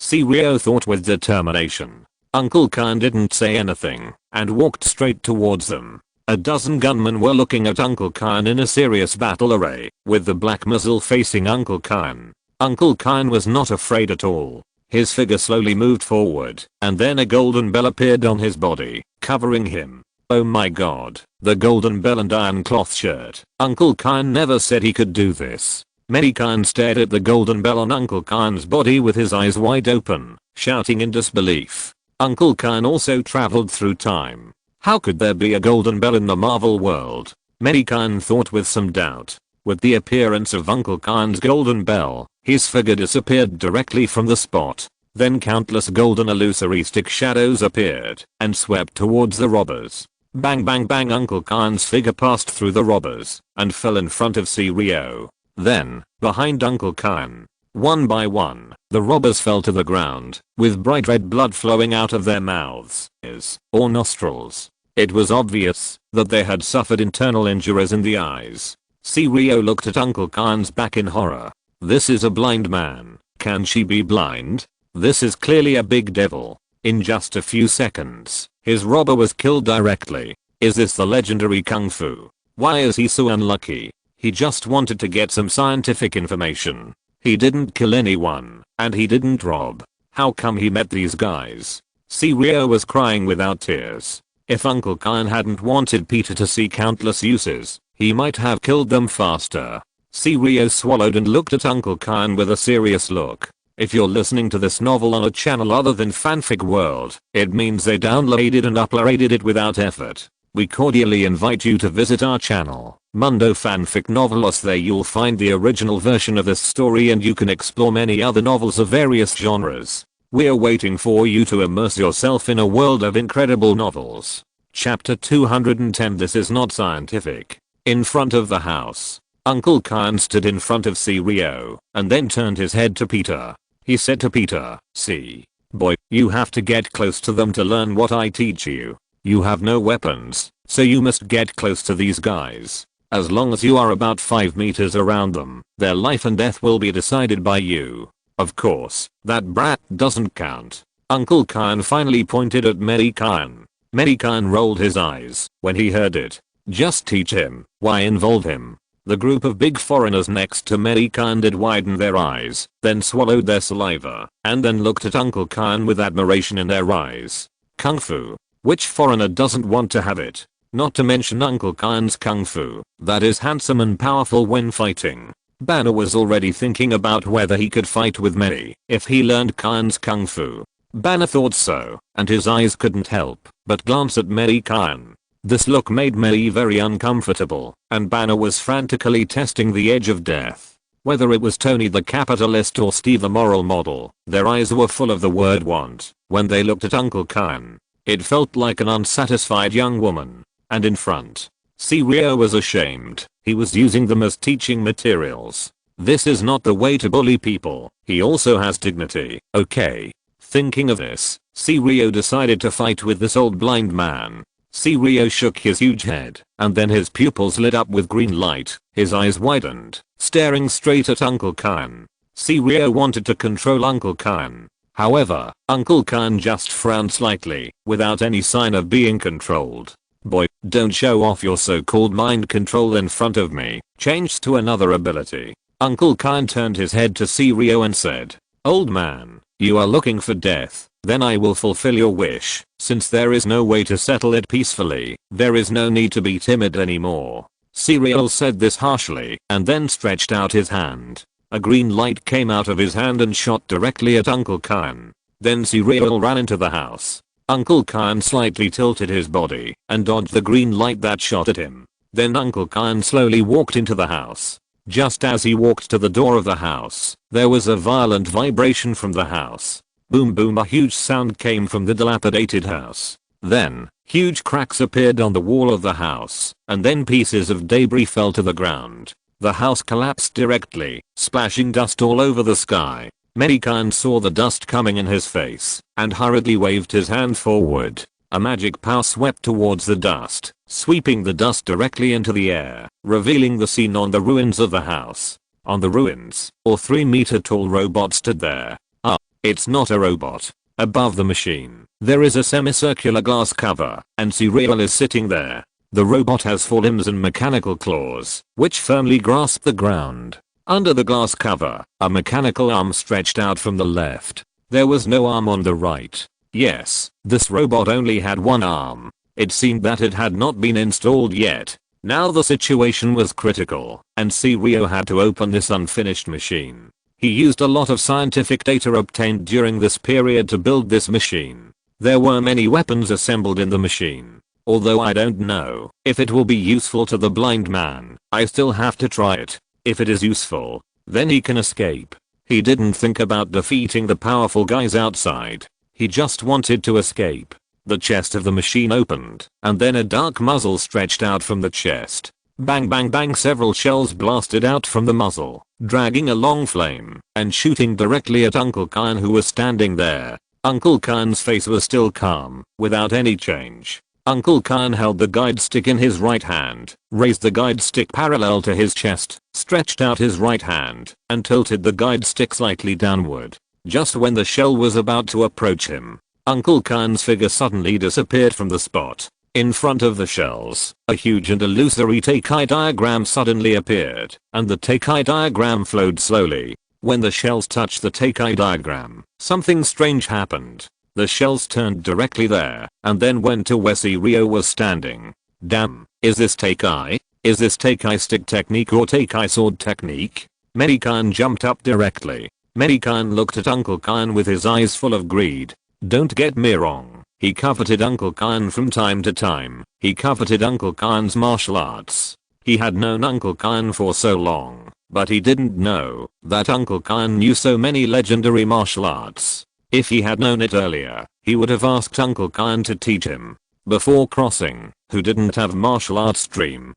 Now it should be a fairy dream. Although he has magic now, so what? No one stipulates that they can't have it together. Mei Gan pinched his chin and was thinking about how to let Uncle Khan teach him kung fu. I don't know if it will work to threaten Uncle Khan with his death, but after looking at Peter not far away, I know it won't work. When Mei Gan was thinking about how to get Uncle Khan to teach him kung fu, in front. What fake? This is unscientific. Why do my shells turn around and come back? S.H.I.E.L.D was stunned at first, and after cursing, he was about to drive the machine to escape from here. However, it was too late. Boom boom boom, the explosion sounded, and S.H.I.E.L.D was drowned by the shell. The sound of the shell exploded far away, and the ruins of the house were directly covered with smoke and dust. Then it continued to spread around. At the same time, Mei Gan waved his hand while thinking, and the dust was blown away again. On the ruins, the large robot has turned into countless pieces, and S.H.I.E.L.D was lying not far away, and it seemed that he would not live long. There were wounds all over his body, and a trace of blood was flowing out, and his uniform had been broken into countless pieces. Uncle Khan poked his cane into the ground, and returned to his blind appearance. He walked slowly towards Mei Gan and the others. Master. Peter hurried forward, and supported Uncle Khan, with an eager look on his face. He had been learning from Uncle Khan for so long, but Uncle Khan had never taught him these martial arts. He had never even seen them, and he was looking forward to meeting his master, his aunt's man, who had such skills. How could he not want to learn a thing? Boy, you should learn what I teach you slowly now. When you practice to my satisfaction, I may teach you these. How can you run if you haven't learned to walk yet? Uncle Khan said directly, as if he knew what Peter was thinking. Then Uncle Khan said to Tony and the others, don't even think about it. When you are so old, you can't learn it. Just use your own abilities honestly. Uncle Khan hit them without hesitation. Everyone showed a look of regret when they heard it. Chapter 211. It's over. On the block, next to the turret, the blue magic circle lit up, followed by a white light flashing, and the figures of Mei Gan and his group appeared there. The matter of the big boss S.H.I.E.L.D was over. He had been burned by Mei Gan, and the ashes were scattered. As an ash magician, the traditional craft of scattering ashes cannot be lost. S.H.I.E.L.D didn't do anything bad, and he could have been spared, but who told him to point the gun at the little guy? So there was no choice but to let him go to hell. As soon as they returned to the block, everyone dispersed directly. After all, it was very late now, and everyone had to go back to accompany their wives. Pietro didn't need to, he didn't. As soon as Mei Gan and Audrey took the little guy back to the flower shop, the little guy suffered mental torture from Audrey. But little Sissy was also mentally strong, and she dozed off in the small classroom, which made Audrey angry, and looked for Mei Gan's leather belt all over the room. The little guy was so scared that he ran to the bathroom and locked himself into wash. Fortunately, Mei Gan hid the belt or clothes hanger and other tools in advance. Otherwise, the little kid would have been unavoidable to be beaten. Audrey, who didn't find the tools, looked at Mei Gan with appreciation, and then kissed Mei Gan on the cheek as a reward. Audrey didn't want to beat the little kid in the first place, and she looked for the belt just to scare her. Now that she didn't find the tools, there was just a staircase to go down. A week later, in the morning. It's summer now, the sun is shining, and Mei Gan can feel that the temperature is getting higher day by day. The school on the block started a few days ago, and Mei Gan also attended the opening ceremony. It looked quite grand, but there were 2 rich school directors, so it was impossible not to be grand. So the block has been much quieter during the day recently. Ian and Nora have gone to school, so no one has played with the little kid recently, making the whole block less cheerful and happy during the day. But fortunately, the little kid has been taking classes at Uncle Khan's place recently, so Mei Gan can be so leisurely now. After making a few scrolls in the study, Mei Gan lay down on the lounge chair on the balcony. Just then, buzz, the sound of flapping wings came from the sky. Mei Gan looked up and saw Natasha sitting on a big dragonfly, landing on the block. The originally bright red dragonfly was now covered with a black protective suit by Natasha. It looked majestic. Don't tell me that you rode this big guy directly back from your headquarters, Natasha. Mei Gan squinted and looked at Natasha in the air and said, "Why is it not possible?" The big dragonfly landed on the second floor of the flower shop, and Natasha jumped from the dragonfly to the balcony and said, "That's really embarrassing for it. It must be very uncomfortable to lie on a person as big as you." Mei Gan said as his eyes drifted towards the 2 heavy buns. Perhaps she noticed Mei Gan's gaze. Natasha did not feel any discomfort, and she stood forward proudly. The eyes also blinked at Mei Gan, and electric light scattered. Mei Gan suddenly felt as if he was illuminated by a strong light, and it was about to blind him. He quickly turned his head away, but it was better not to look. "TSK. You have the intention, but not the courage," Natasha said with a dim look in her eyes. Ahem. That, Natasha, what did you do when you went back to your headquarters yesterday? Mei Gan quickly changed the subject. This can't be answered casually, otherwise something will definitely happen. This foreign girl is really bold. "It's okay, I just went to catch a hacker." Natasha walked to the railing, patted the big dragonfly, and then answered Mei Gan. The big dragonfly received Natasha's signal and flew directly to the direction of the park, where Natasha also built a house for the big dragonfly. Hacker. Mei Gan was a little confused. Shouldn't the FBI be responsible for hackers? Now S.H.I.E.L.D is so idle that it is stealing other people's jobs. HMM. A little girl. Natasha sat down on the chair next to Mei Gan, turned her head, and propped up her chin, staring at Mei Gan straight in the eyes. Ahem. Don't stare at me like that, it's so annoying. Just say it directly if you have anything to say, Mei Gan replied after 2 dry coughs. Forget it, you are not easy to tease. Mei, help me treat it. Seeing that Mei Gan was still playing dumb, Natasha sat up straight with some tiredness, and then said to Mei Gan with a serious face, "Treatment? What treatment?" Mei Gan asked with some doubts at first, and then suddenly thought of the plot in Captain America 2 that he had watched before crossing. He lowered his head and looked at Natasha's abdomen. "It seems that you know everything." "Yes, it's here," Natasha said, after touching her flat abdomen. Okay. Mei Gan didn't do what he thought, and directly threw a holy light on Natasha. The golden light flickered on Natasha's body. Then it slowly penetrated into her abdomen. After a few seconds, the golden light disappeared in front of the 2 people. The light faded away, and Natasha quickly lifted up her clothes. Looking at the scars on her body that had disappeared, her eyes were red. Ever since she left the red house, the wound on her abdomen has become a concern for her. Now that it is finally healed, how can she not be excited? In fact, she had long wanted Mei Gan to help her with the treatment, but she was afraid that Mei Gan would misunderstand. After all, the wound was on the abdomen, and it was easy for people to associate it with something. Hey, drink this, and everything you had removed in the red house will be healed. Mei Gan took out a bottle of potion from the space and handed it to Natasha. Really? Natasha did not doubt Mei Gan's ability, she just did not believe that she could recover one day. I can even save the dead, and this little thing is worth your doubting me. Mei Gan raised his head and said proudly. Puchy. Virtue. Natasha was amused by Mei Gan's appearance and glanced at Mei Gan in a charming way. Thanks, Mei. Natasha suddenly stood up, bent down and kissed Mei Gan on the lips. Then she walked briskly towards her home. She couldn't wait to go back and admire her belly without scars. Behind her, Mei Gan was touching her wet lips blankly. Her mind was blank. She was kissed by force. She knew that Natasha, this bad woman, had ulterior motives towards her, but she dared to force herself. It was so shameless.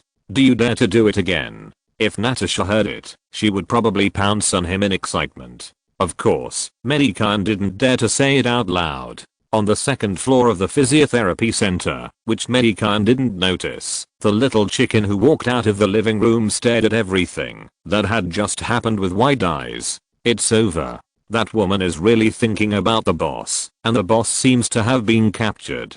That woman is so scary. It seems that she is pregnant with the eldest brother's child. Did the eldest brother help her to keep the baby? The little chicken kept fantasizing. At this time, Mei Gan had turned around and looked at the little chicken with unfriendly eyes. The little chicken quickly covered his eyes with his two wings and ran inside. Chapter 212 Death of Odin.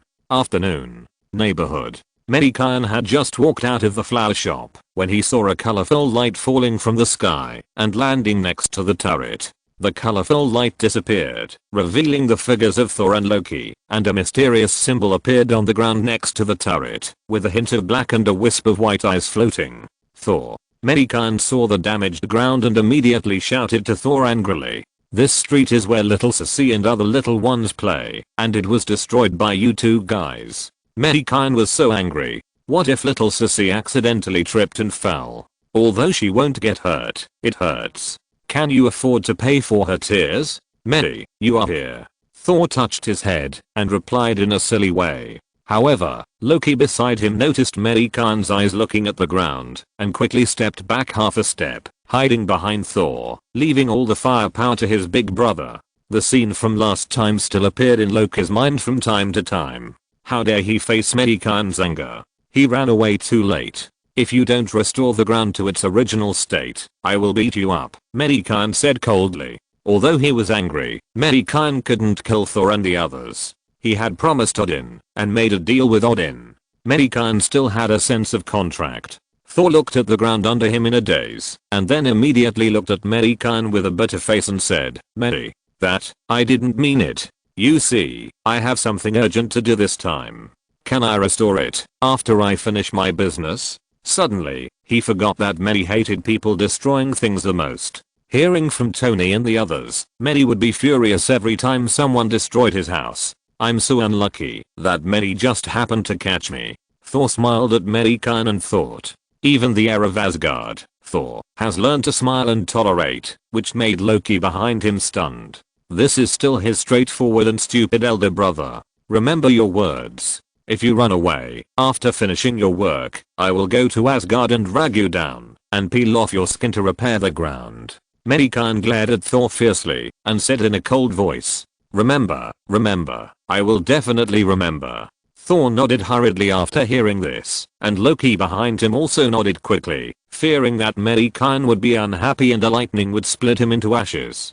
Humph! Mei Gan snorted coldly and looked at Thor and Loki with dissatisfaction. You can teleport, and you also want to stamp a seal at my door. Let's see what you can do. Looking at Mei Gan with a dissatisfied face, Thor and Loki couldn't help but shrink their necks. It's better to run quickly, otherwise who knows if Mei will dislike them and give them a lightning. Thinking of this, the two hurriedly said to Mei Gan, Mei, we will go to do things first and come back later. Go. Mei Gan waved to the two. When the two saw Mei Gan agreed, they ran away in the blink of an eye, as if they were escaping from something terrible. Wow. The men in our family are so impressive. Not far away, Audrey was standing there with her arms folded across her chest, staring at Mei Gan with a pair of beautiful big eyes without any expression. Of course, I can deal with these two rotten sweet potatoes, Thor with just one finger. Mei Gan didn't notice Audrey's emotionless eyes at all.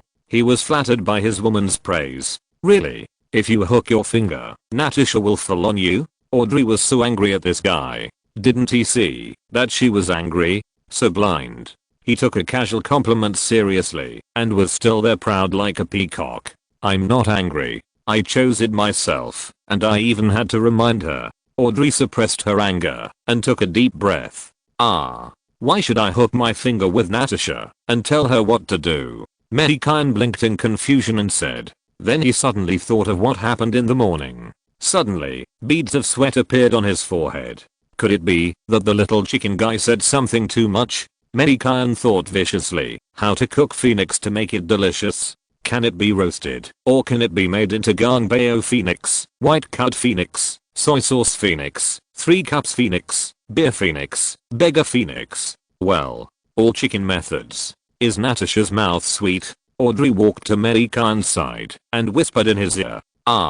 No, it's not that she attacked me secretly. I didn't mean to do that at all. I'm arguing with you. No, I'm explaining that I just helped her heal the wound this morning. Mei Gan hurriedly explained.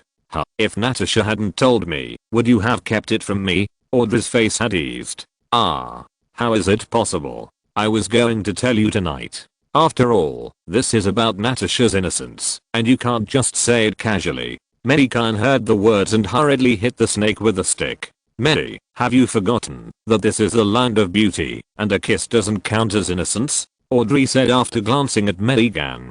I really forgot. Okay. Natasha told me this morning, otherwise you'll be in trouble if I find out. Audrey's face had calmed down and returned to its original appearance, but she still glared at Mei Gan. Mei Gan was relieved after passing this level, but that Natasha is really good at playing. Just as Mei Gan was explaining to Audrey, on a cliff by the sea in Norway, Odin was sitting on a big rock with Thor and Loki. Odin's back was even more hunched, and he looked gloomy. He no longer had the domineering aura of the past, only a calmness remained. Ragnarok is about to come, and I have failed you, but, Odin said to Thor, while looking at the sea in the distance, I have stopped Ragnarok, and I understand Surtur. Thor looked at Odin, and interrupted Odin and said, no, you didn't. It's too late. She's coming back. Your sister, Hela, you asked me about it. I didn't tell you that she was coming. I've spent my whole life trying to stop her, but I don't have much time now. I can't do anything about her, but, Odin looked at the sky and Tony, and then continued, fortunately, I've made a deal with the magician. You take this. If she finds you, you tear it open, and bring Hela to the magician. Odin finally handed a scroll to Thor and said. At this time, Mei Gan gave it to him. As long as Hela appears, he can tear the scroll, and bring her to Mei Gan. This is what Mei Gan gave me. Thor took the scroll and asked Odin. Yes, if there are things you can't solve, you can go to see him. I've asked him. This is the last help I can give you as a father, children. Odin smiled and looked at his two children. Finally, Odin continued, I love you, my children. Then he pointed to the sky in the distance and continued, look over there, remember that place, home. After Odin finished speaking, his figure turned into a golden light and slowly floated away. The chapter names of the previous chapters were repeated, and it would be too troublesome to find an editor to change them, so I won't change them. It will not affect the reading. Please feel free to read. Chapter 213 Hela. Block. Mei Gan and Audrey walked towards the physical therapy center. After using all his tricks, Mei Gan finally coaxed Audrey. Holding Audrey's waist, Mei Gan felt that he was really a language genius, and he could get out of danger like this. Narcissistic people are like this, completely ignoring the fact that Natasha had told Audrey a long time ago. When they walked to the door of the physical therapy center, they looked up and saw little Sissy holding a brush and writing something on a piece of paper. From the little guy's posture, it can be seen that she has been learning calligraphy for a long time. Uncle Khan was standing opposite the little guy with a cup of tea. When he noticed the two people coming in, he made a gesture to keep quiet. Mei Gan understood immediately, and then his face was full of admiration. Uncle Khan is still amazing. It didn't take long for the little guy to teach so well. Looking at this posture and this serious expression, you can tell that the handwriting is very beautiful. Mei Gan thought happily and hurriedly hugged Audrey and walked gently towards little Sissy. He wanted to appreciate the calligraphy of his little cotton padded jacket. However, when Mei Gan saw the paper the little guy applied for, the expressions of both of them were stunned. This was not a performance of seeing too bad, but a performance of too beautiful. Although Mei Gan did not understand calligraphy, he could still tell whether it was good or not. However, he saw that SYNOPSIS wrote with a divine spirit, like flowing clouds and water, and the brush was always on the paper, without the slightest intention of leaving the paper. Mei Gan shouted in his mind. There was no way. He had no culture. He could only say wow to the world. Mei Gan looked at the serious little Suxi, and the more he looked at his little cotton padded jacket, the more he liked it, but he didn't know what this cursive writing meant. No matter what it meant, it was beautiful anyway. Even if it was a curse on him, he would hang up this calligraphy. After a while, little Suxi finally finished writing, put down the brush, took the seal next to it with her little hand, and gently stamped it. The little face was flushed, as if she was very satisfied with her work. Audrey hurriedly stepped forward and took out a piece of paper to wipe the sweat off the little one's forehead. Oh, mommy, daddy, why are you here? The moment little Sissy saw Mei Gan and the others, her face suddenly became unhappy, and then she directly blocked them in front of them, preventing them from seeing her writing. Baby, please move aside quickly so that daddy can appreciate your writing. Daddy will also make a frame to hang this calligraphy in the hall of the flower shop. Daddy will look at it every day. It's really beautiful. Mei Gan gently pulled away the unhappy little Sissy and admired the calligraphy again. He didn't notice the weird expression of Uncle Khan next to him. And the little Sissy who was pulled away by Mei Gan also had a tangled look on her face. I say, little brat, don't you know how to read? Do you understand what's written on it? It's time to hang it up. Uncle Khan couldn't bear it anymore and said directly, it doesn't matter if you can't understand it, as long as the calligraphy is beautiful. Uncle Khan, you don't have to worry about it. Mei Gan waved to Uncle Khan and said, I still think you should know what's written on it, said Uncle Khan with a weird smile on his face. Yes, you still need to know, baby, what's written on it. Tell daddy quickly. Mei Gan picked up little Sissy and asked softly, this. The little girl looked a little tangled and then pulled Uncle Khan's clothes as if looking for a savior. Ahem. It's on it. It says dad is a henpecked man. He doesn't buy candy for little Sissy and she only listens to mom. Audrey finally said it. Audrey looked at little Sissy with her beautiful eyes and smiled meaningfully. The little girl quickly covered her face. Mei Gan was stunned when he heard this. If this painting was hung up, he would be dead. On the Norwegian seashore, Thor and Loki stood up and looked at Odin, who had turned into a piece of golden light and drifted away. Sadness appeared on their faces. Their father, who had been fighting all his life, the king of Asgard who had protected them from the wind and rain, had completely left them. Thor was filled with grief and indignation, clenching his fists. Dark clouds were floating behind him, and a trace of lightning was dancing on his fists. Thor turned his head to look at Loki, frowning. Suddenly, black energy was spreading behind them, and the space was slowly opening up. Thor and Loki calmed down and took a few steps forward. In the blink of an eye, they were already wearing their uniforms, holding their respective weapons in their hands, and looking ahead in full battle readiness. And at this moment, a tall woman with long hair and wearing tight clothes walked out of the space hole. The goddess of death, Hela, Thor's eldest sister, Odin's first daughter. Hela walked out slowly, looked at Thor and the other man, then looked towards the sea, and then sneered and said, so he is dead. What a pity. I really want to see him die. You are Hela. I'm Thor, the son of Odin. Thor took a step forward and said angrily to Hela, really? You don't look like him at all. Hela looked at Thor and said expressionlessly. Loki, who was standing next to him, said a little nervously, maybe we can talk, you look like him. Hela pointed at Loki. Then, Hela smiled, looked at the two and said, kneel down. What did you say? Loki said in disbelief.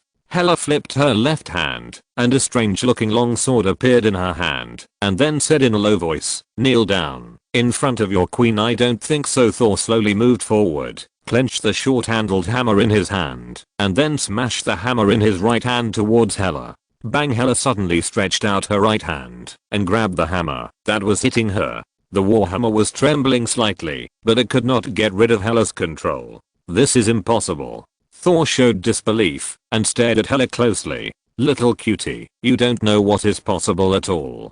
Hela looked at Thor and smiled slightly, then exerted force with her right hand, and several cracks spread on the warhammer. Bang! A huge sound sounded, followed by lightning jumping out of the warhammer. The lightning disappeared, and the fragments of the warhammer fell from Hela's hand. Thor's warhammer was just crushed by Hela, and Hela seemed to be doing something very ordinary. Scroll. Loki stood up, and shouted to Thor loudly. Waiter. Thor had not yet woken up from his weapon. The scroll on your chest, the scroll your father gave you just now, Loki shouted again. Thor heard this, and then he remembered the scroll his father gave him. It was a scroll that could lead him directly to Mei's side. As long as he got there, all his troubles would be solved. Thor quickly took out the scroll from his arms. Looking at Hela's head full of antlers, Thor shouted loudly, Hela, you are done. The moment the scroll was torn open, a blue magic circle appeared directly under the feet of the three people, followed by a flash of white light, and the three people disappeared on the spot. Only pieces of hammer fragments were left. Chapter 214. Shame on the Master. Block. In the physiotherapy center, Mei Gan looked at the little cotton padded jacket in his arms with resentful eyes, and felt that his little cotton padded jacket seemed to have a hole. And little Sissy looked at Mei Gan and smiled embarrassedly, and then kissed Mei Gan on the face, as if to comfort Mei Gan. However, at this moment, a blue magic circle appeared under Mei Gan's feet. Mei Gan frowned immediately, and then used magic to pull Uncle Gan and Audrey behind him. Then, Mei Gan took a step, and retreated to the gate with Uncle Gan in the blink of an eye. White light flashed. Bang! Thor and Loki flew out of the white light and smashed the cash register and coffee table in the living room. The words that little Sissy had just written were on the coffee table. The words were pressed directly under Thor, the big guy, and Mei Gan's anger rose from his heart, and then he looked coldly at the woman standing in front of them. She really looks like an elk spirit. If her dark green tights were replaced with yellow tights, she would look even more like one. I wonder if I can take off the horns on her head as a souvenir. That's what you said, my good brother.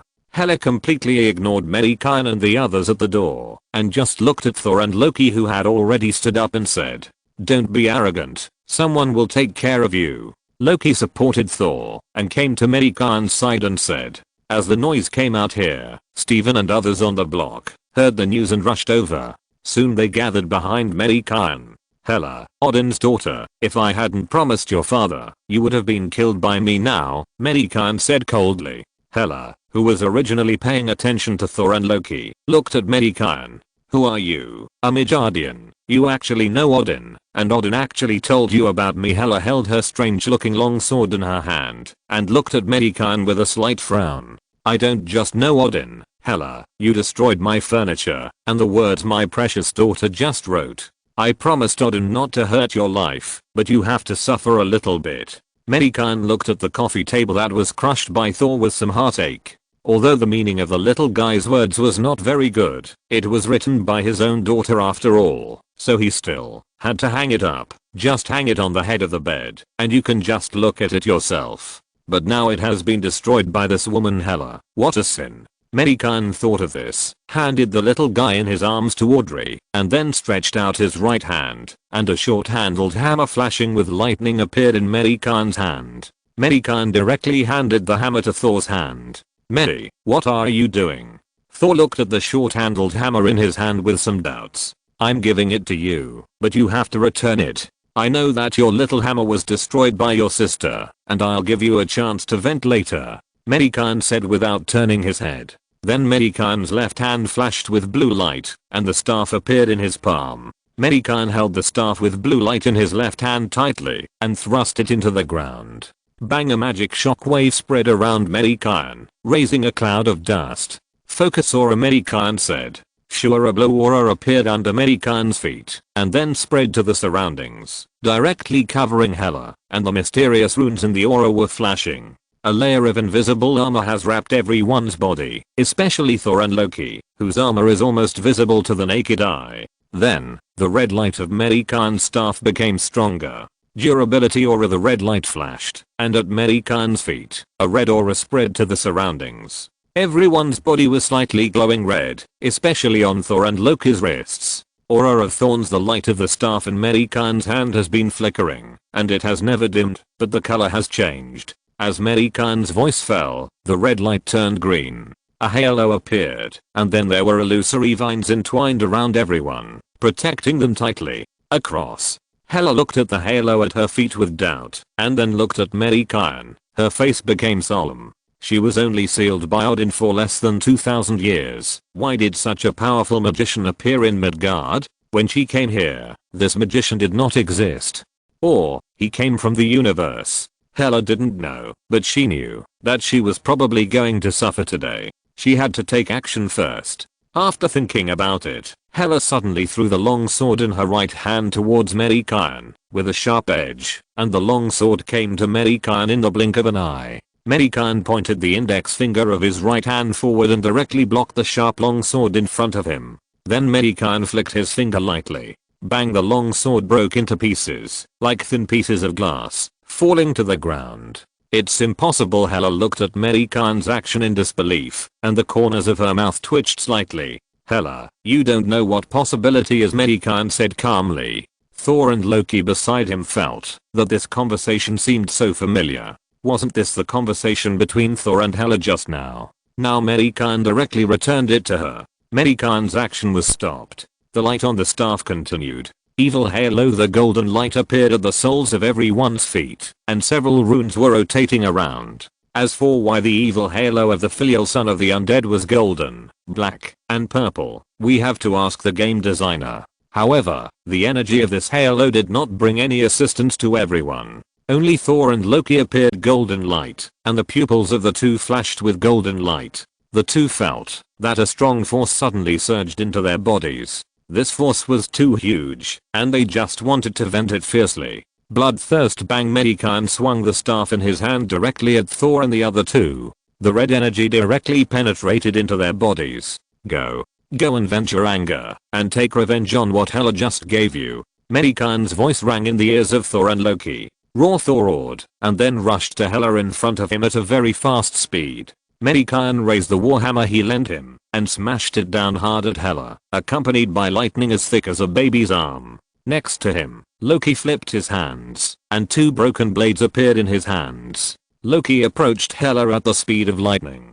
As everyone knows, the wizards of the Great Beauty are all close combat, whether it is the Ancient One or Frigga, or Loki. I have never seen them use magic. Some only use fists and feet. Mei Gan deeply despises this behavior. Wizards do not stand in the distance, throwing a few fireballs, or striking a few lightning bolts elegantly. Why did you start a close combat, right after you came here? It's really embarrassing for the mage. Mei Gan looked at Loki, who was already close to Hela, with disdain. Chapter 215. Frigga. Block. At the entrance of the physiotherapy center, Steve and Tony walked to Mei Gan's side. Tony asked Mei Gan with some doubt, "Who is this, Mei?" Thor's elder sister, a girl with a strong desire to conquer. Mei Gan looked at the three people fighting, and said without turning his head, "Looks good figure." Tony touched his chin, and said to Hela with shining eyes. Mei Gan turned his head to look at Tony, took a look at his thin body, and then said, "Tony, you can't do it. You can't handle this woman, Tony. Don't mess around. You are already engaged to Pot." Steve said worriedly. "What are you talking about? I just look at her with appreciation. It's okay to appreciate beautiful things. But I have turned over a new leaf," Tony said, after listening to the two people's words. He looked around, as if he was afraid of being heard by Potts. "I didn't expect Thor's sister to be so powerful. Can they handle it, Mei?" Steve looked at Hela, who was fighting with Thor and the others, and asked Mei Gan. As soon as Steve finished speaking, Thor found a gap and knocked Hela away. Mei Gan looked at Hela with some heartache as she knocked down a wooden decorative frame. He wondered if he should keep Hela to work for a while, otherwise how could she compensate for the decorations here? Thinking of this, Mei Gan replied to Steve without looking back, "Don't worry, they will be fine. I have added a lot of status to them." "Are you kidding? Do you think these halos under your feet are just for looks?" It seems that Thor and the others will be able to handle Hela soon. He still has to watch out, otherwise it will be bad if Thor accidentally kills Hela. After a while, Mei Gan looked at Thor and who were holding a hammer in his hand and smashing Hela wildly, and his eyes jumped unconsciously. Hela's sword was struggling to block Thor's hammer, but Hela could block it once or twice, but she couldn't block it 3 times. After all, Thor's strength was more than twice as strong now, and his speed was faster than before. In the end, Hela was blown away by Thor's hammer again. Not far away, Loki suddenly came to Hela's side, picked up a solid wooden chair next to him, and smashed it hard at Hela. Mei Gan had a toothache when he saw it. That stool was very expensive. Forget it. I just added bloodthirstiness to the 2 brothers. Maybe there is something wrong with their heads. After the battle is over, Mei Gan will ask them for it again. The physiotherapy center can be renovated again. It just so happened that Mei Gan was not very satisfied with the ceiling they made last time, so he decided to renovate it. Looking at Loki who was still hitting his sister, Mei Gan shook his head. How much hatred and resentment is there to treat his sister like this? Odin's family is really complicated.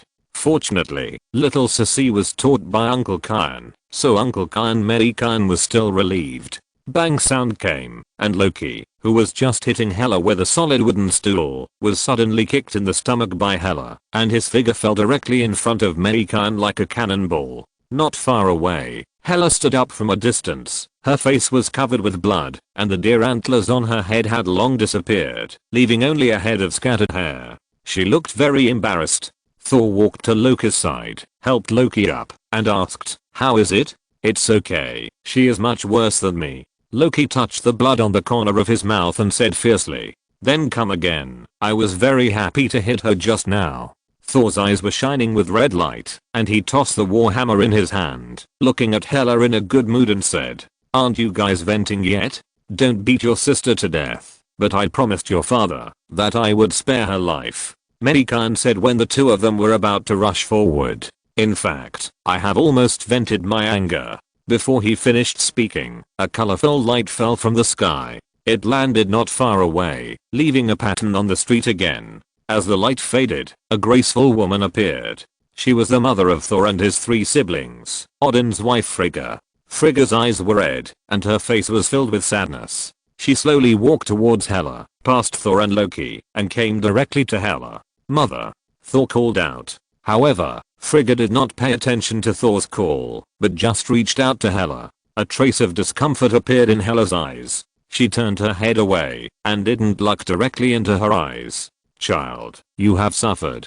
Don't hate your father. He is gone and has left us forever. Even if there is a lot of hatred, it should be dissipated." Frigga stroked Hela's bloody cheek and said in a low voice, "It's impossible. I have been locked up in that dark place for almost 2000 years. Can you understand this feeling, mother?" Hearing this, Hela's eyes were immediately covered with hatred, and she looked at Frigga and said, "Hela, if you do this again, I will use the backup plan left by your father to seal your power. Child, you should go back to Asgard with me. You are needed at home." Frigga took Hela's hand and looked into her eyes and said, "I won't. It seems that your daughter still doesn't want to go back. If not, let me seal her directly." Mei Gan interrupted Hela's words directly. If it dragged on, it would be past dinner time, so Mei Gan had to speak directly. Looking at the little guy in Audrey's arms beside him who was touching his belly, Mei Gan had to solve the problem quickly, otherwise little Sissy would be hungry.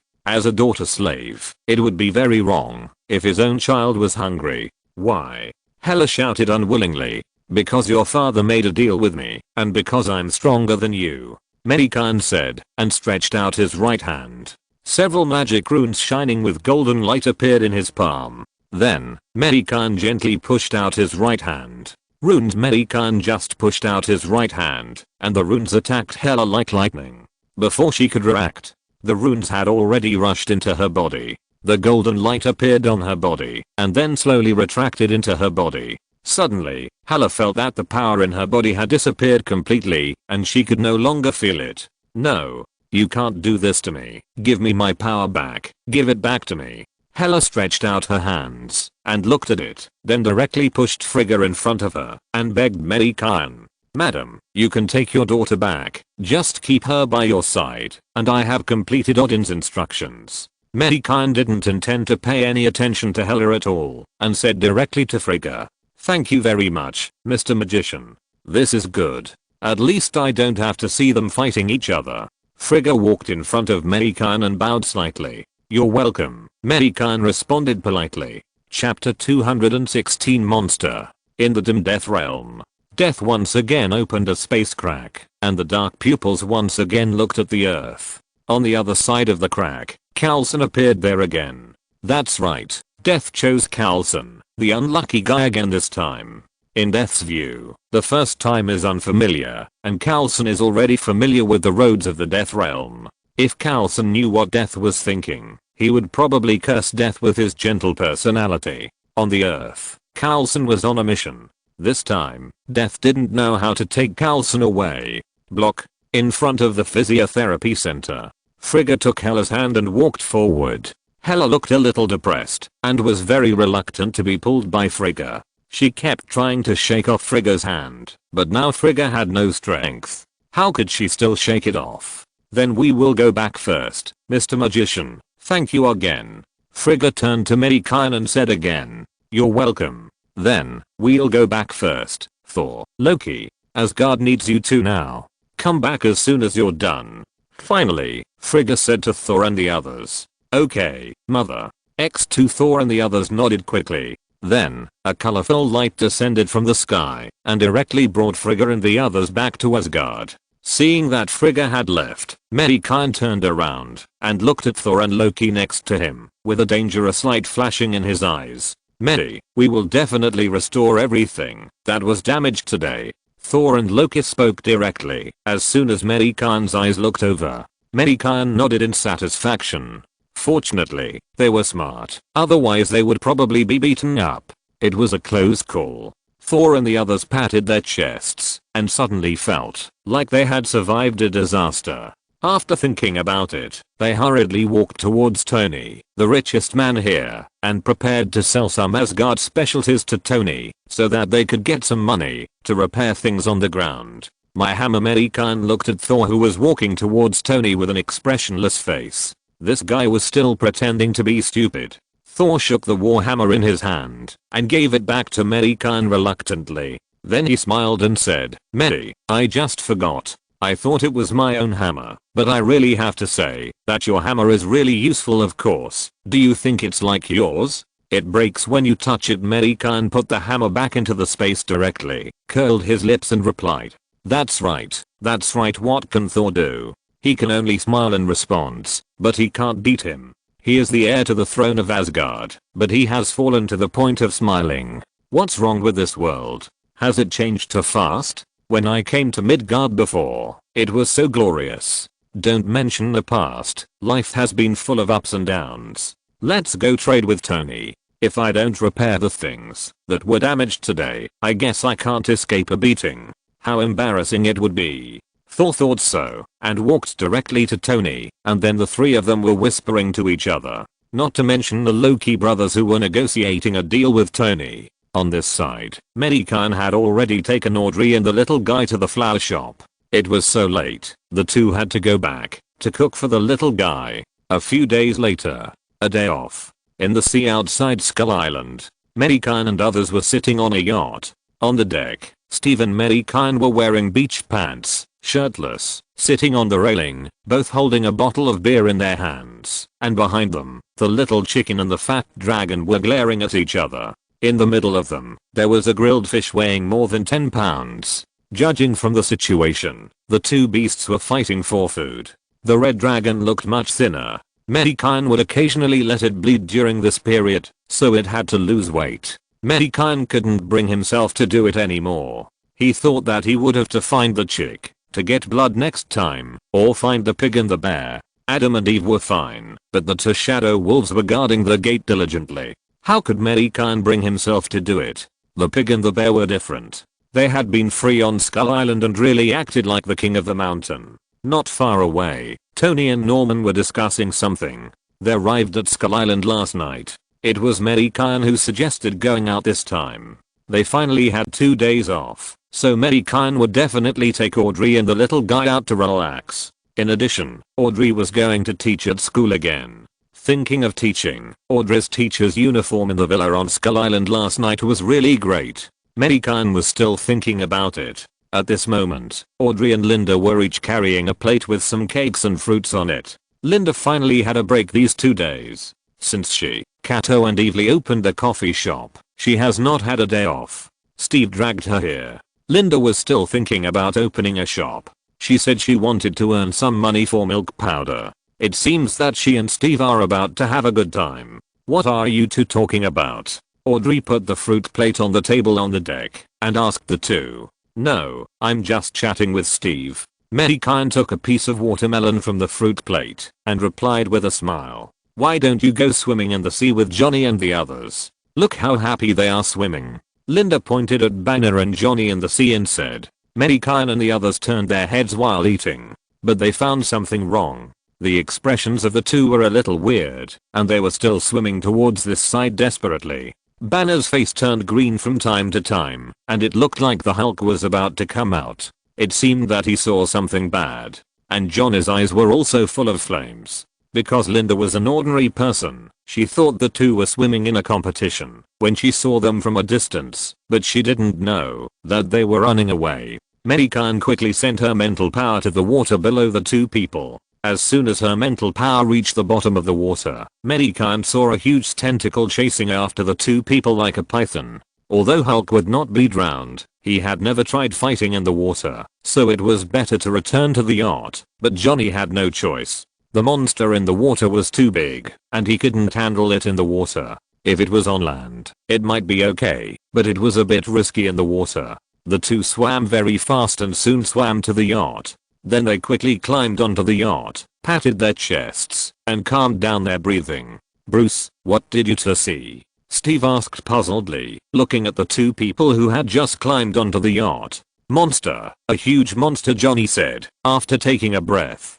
Monster. Steve looked at the sea and frowned, then turned to look at Mei Gan beside him. Mei Gan did not answer, but just stared at the water with shining eyes, and licked his lips from time to time, which showed that he was greedy. If you're listening to this novel on a channel other than Fanfic World, it means they downloaded and uploaded it without effort. We cordially invite you to visit our channel, Mundo Fanfic Novelos. There you'll find the original version of this story and you can explore many other novels of various genres. We're waiting for you to immerse yourself in a world of incredible novels.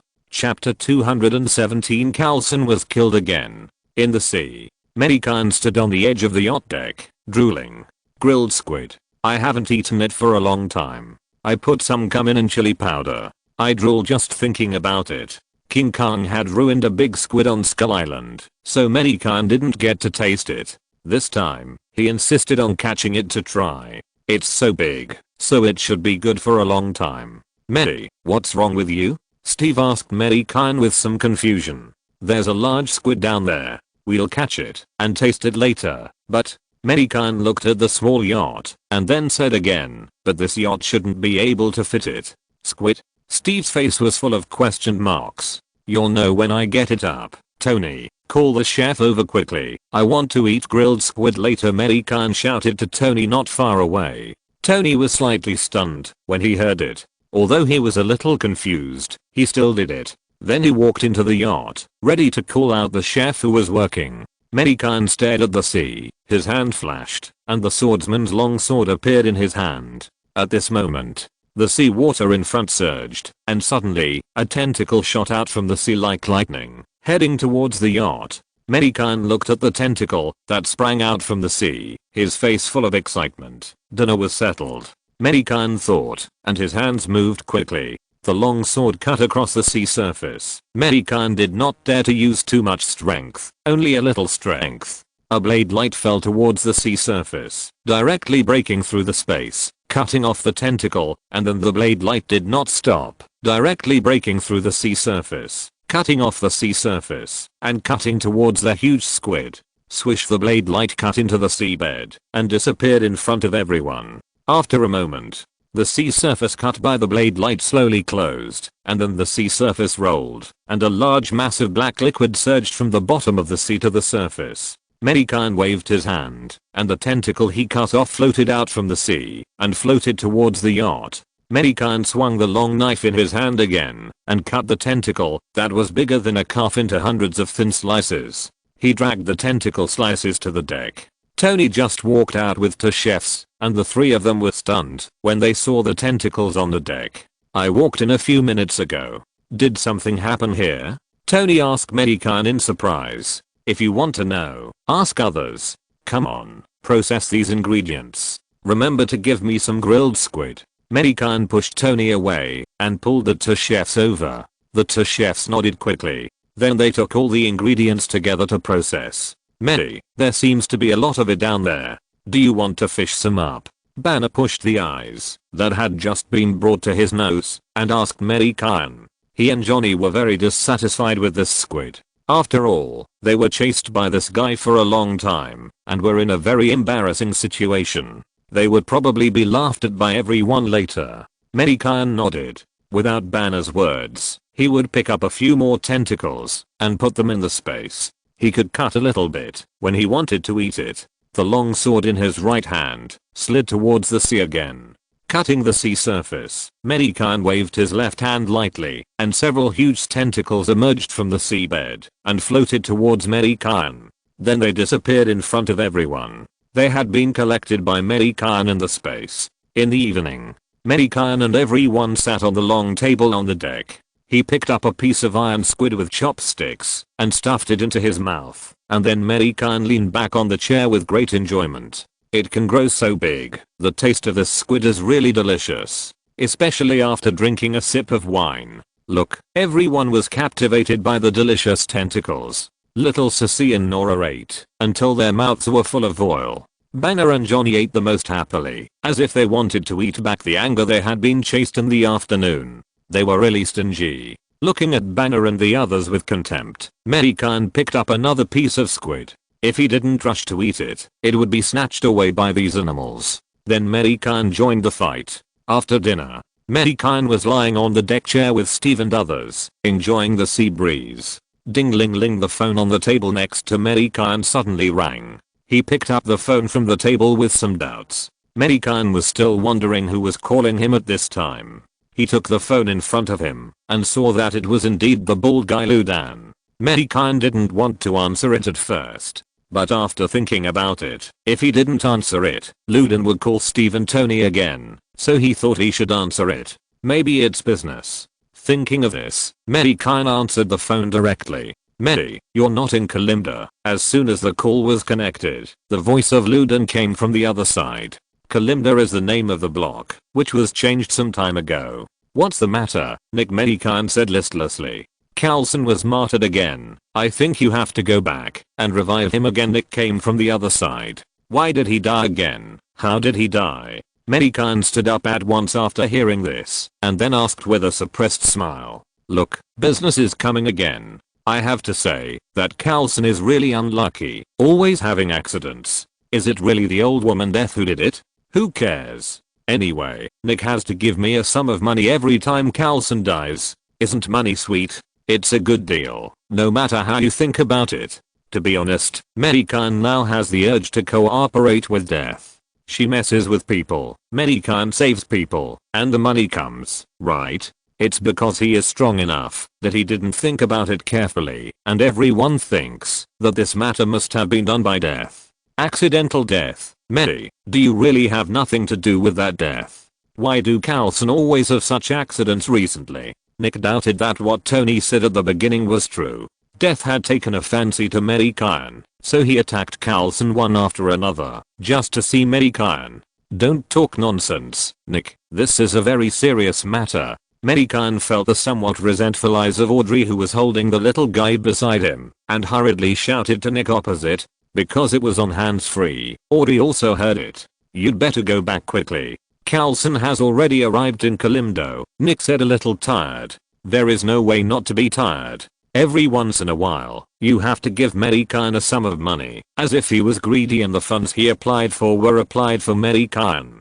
How many safe houses will be lost? Okay, I'll go back now, Mei Gan responded, and hung up the phone. As soon as the phone was hung up, Tony and others next to him looked at Mei Gan. Mei, why do I feel that the death seems to be intentional? Why did she do this? Is she really looking for you? Steve frowned and asked. Why think so much? Let's go back and ask her, and we'll know soon. Let's go. Pack up and go back. Mei Gan waved his hand indifferently. Hearing this, everyone stood up from the recliners and went back to pack up. Chapter 218, Movie Queen. Big Apple City, Kalimda District. An ambulance was parked next to the turret. Uncle Kyan and Eddie, who did not go out to sea with Mei Gan and others, walked forward in confusion. Eddie asked the S.H.I.E.L.D. agent who got out of the car in confusion, who died here again. It can't be Carlson again. Living in Kalimda for so long, Eddie certainly knew some of the things that happened here, and he personally experienced the scene of Carlson's resurrection last time. So when he saw the two ambulances, Eddie guessed that it must be an important person who died and came to Mei Gan to revive again. The S.H.I.E.L.D. agent who got out of the car did not reply, but nodded with a strange expression. Everyone looked at each other speechlessly when they heard it. Why is Carlson so unlucky? He dies every once in a while. Puff Eddie laughed out loud when he heard it. There is no way. His laugh point is so low. Fortunately, his girlfriend Annie patted him with some dissatisfaction, which prevented him from going too far. But Mei Gan will revive him later, so this is just a minor injury. The S.H.I.E.L.D. agent didn't say anything.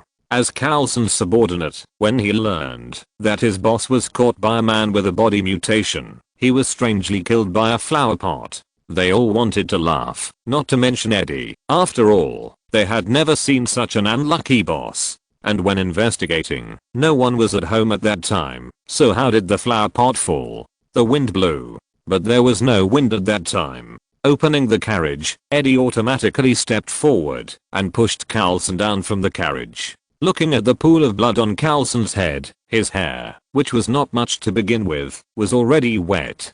Carlson's skin was pale. At this moment, the blue magic circle lit up in the turret, followed by a flash of white light. Mei Gan and his group appeared next to the turret. As soon as they appeared, they followed Mei Gan towards Carlson, and Audrey came out and took the two children back to the flower shop first. Walking in front of Carlson, everyone looked at Carlson on the bed with pitiful eyes.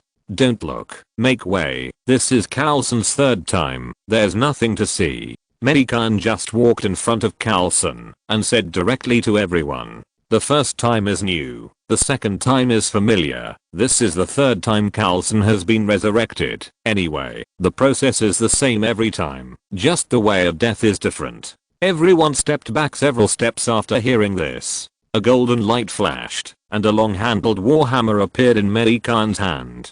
Then, the golden light fell from the sky again, fell on Carlson's body, and slowly penetrated into Carlson's body. In front of Mei Gan, the space hole appeared again, and the breath of death lingered at the hole. Perhaps there was some power that blocked the breath at the hole. The hole continued to slowly expand, and then the figure of death appeared at the hole.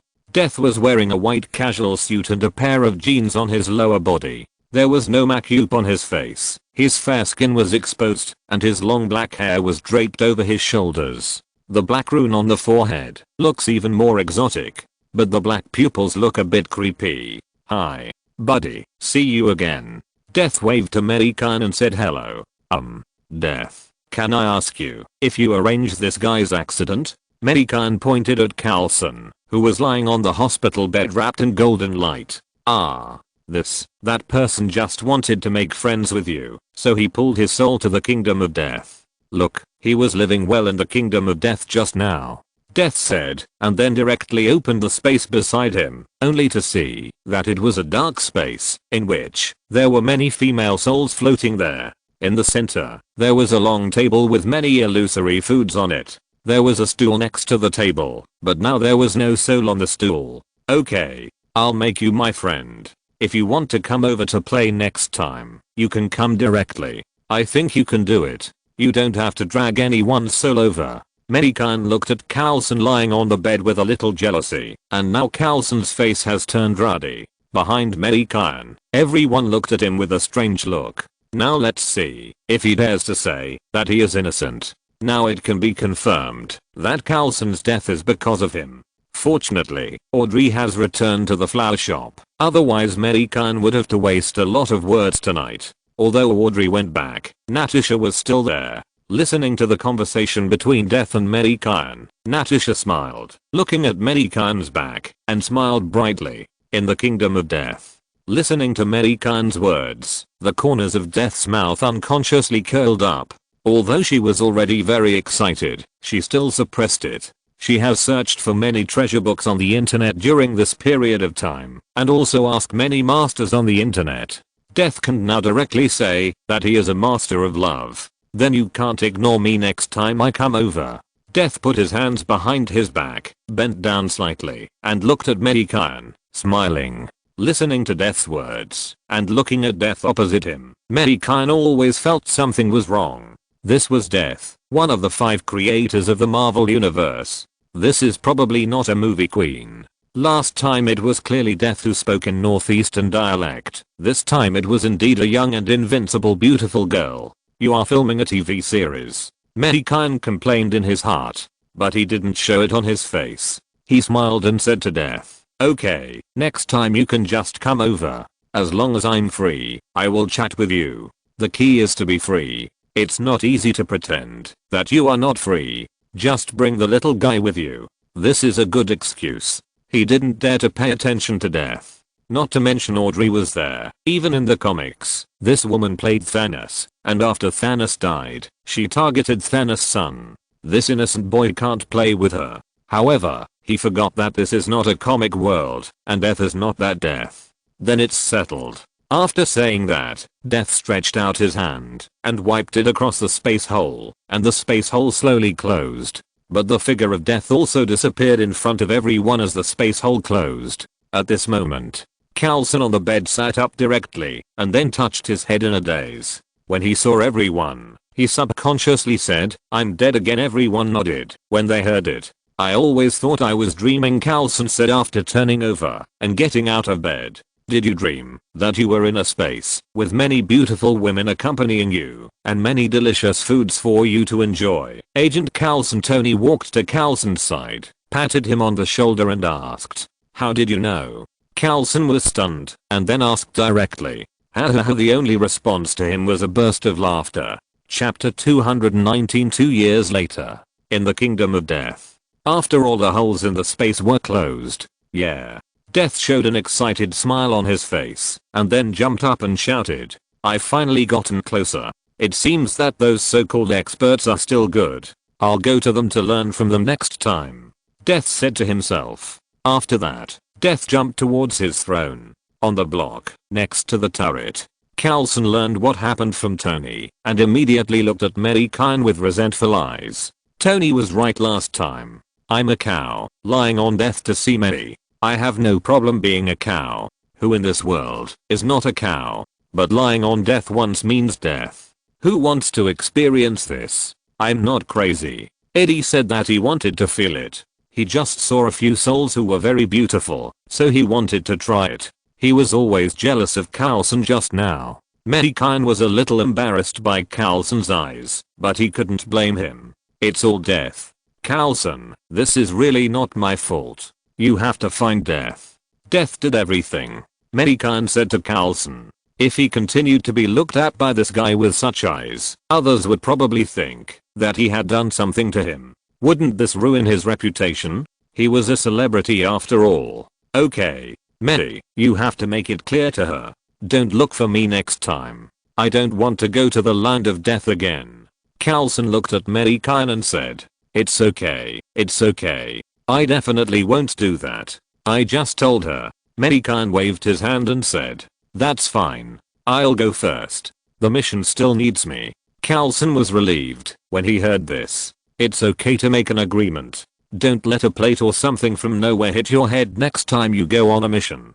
That would be too unfair. He didn't want to go to the land of death again, although there were many beauties there, and the food was delicious. After saying that, Carlson walked towards the ambulance and prepared to go back. The mission there was not completed yet, so Carlson had to go back again.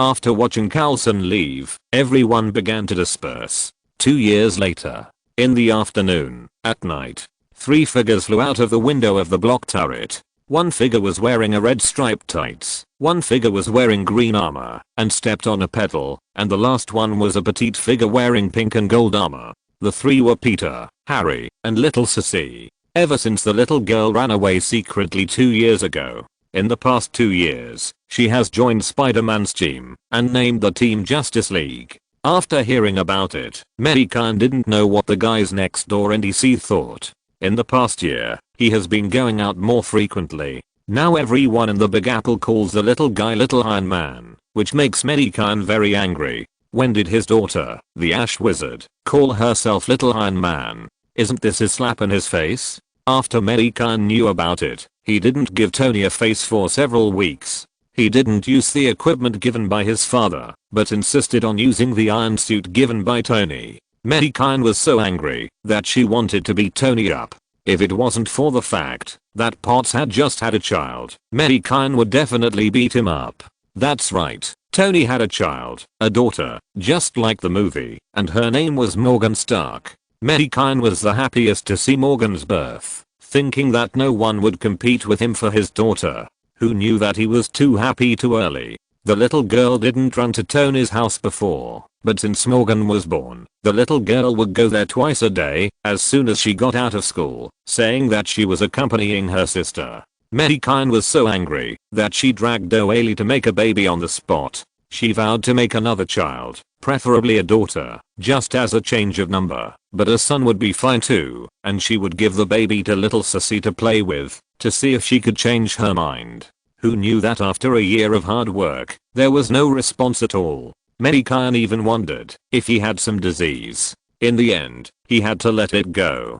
Fortunately, Mei Gan thought of a good idea. Morgan liked Mei Gan very much. Mei Gan directly recognized her as his goddaughter. Tony stole his daughter, so Mei Gan went to steal her Morgan. It made Tony uncomfortable. He didn't know that Tony and Potts were very happy. They recognized Mei Gan as their godfather, and they didn't have to worry about the safety of their daughter in the future. He had so many good things. If he showed a little bit, he could guarantee the safety of little Morgan. So, when will the revenge end? It must be said that Tony and his wife made a good calculation. These 2 years have been the most leisurely time for Mei Gan, not to mention that the little guy started going to school and kindergarten this year, which made Mei Gan even more idle. The whole person has become a salted fish. When he has nothing to do, he will invite a few people to play cards, or go to Steve to drink a little wine, or go fishing. This is life, not to worry about money. It's good not to have to bear a mortgage.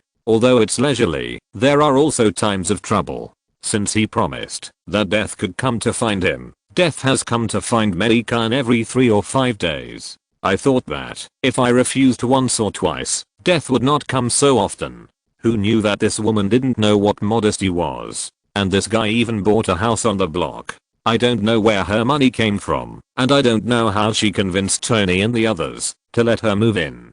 This is really a sad story. This made Mei Gan feel uncomfortable in front of Audrey. From time to time, he would be met with Audrey's white eyes and resentful eyes, which made Mei Gan want to throw a holy light to death. Just evaporate her directly. Fortunately, Mei Gan held back and ran to Skull Island to live for several months. If he couldn't stand the silence there in the end, Mei Gan would not have run back to the Big Apple. For 2 years, Mei Gan has not made a move once, but Steve and Banner are often fooled by Nick to fight monsters. There have been no superpower incidents in the past 2 years. The biggest thing is that Wakanda has begun to connect with the outside world. The appearance of Black Panther has been discussed by Mei Gan and others for a long time. But Mei Gan heard yesterday that Eddie was called to the prison. It seems that someone wants to see him. It seems that Eddie is quite popular. He even has friends in the prison. I really envy these guys who have friends all over the world. If Mei Gan knew that the person who called Eddie over was a lunatic, he would not think so. After all, when he traveled through time, the second part of Venom had not yet come out, and even the comics he directly found the ones he wanted to read. In the tavern, looking at the 3 people flying out of the turret window, Steve said with emotion, "I can't believe that I have been out of the ice for so long. Even little Sissy has become a superhero, and her reputation is louder than ours. Are we old, Mei Gan?" Mei Gan took a sip of wine and said in a greasy way, "Don't worry about them. If you want to talk about oldness, you are old. I'm young. Come on, drink, don't talk so much." Steve smiled and clinked glasses with Mei Gan and drank it in one gulp. Chapter 220 Guests from afar. Early in the morning, the chirping of birds came from the trees on both sides of the road. The gentle sunlight shone on the earth, and a new day began. Mei Gan got dressed and walked out of the flower shop with little Sissy, who was already carrying a small school bag. The little guy was tired and yawning, following behind Mei Gan like a zombie, just like when Mei Gan was studying, always looking like he hadn't woken up. Mei Gan, who had experienced all this, expressed his understanding and did not blame her. When passing by Uncle Khan's house, Aunt Mary walked out of the gate with a small bag in her hand, which contained the little guy's breakfast. The little guy's breakfast was different every day. It was all made by Aunt Mary herself.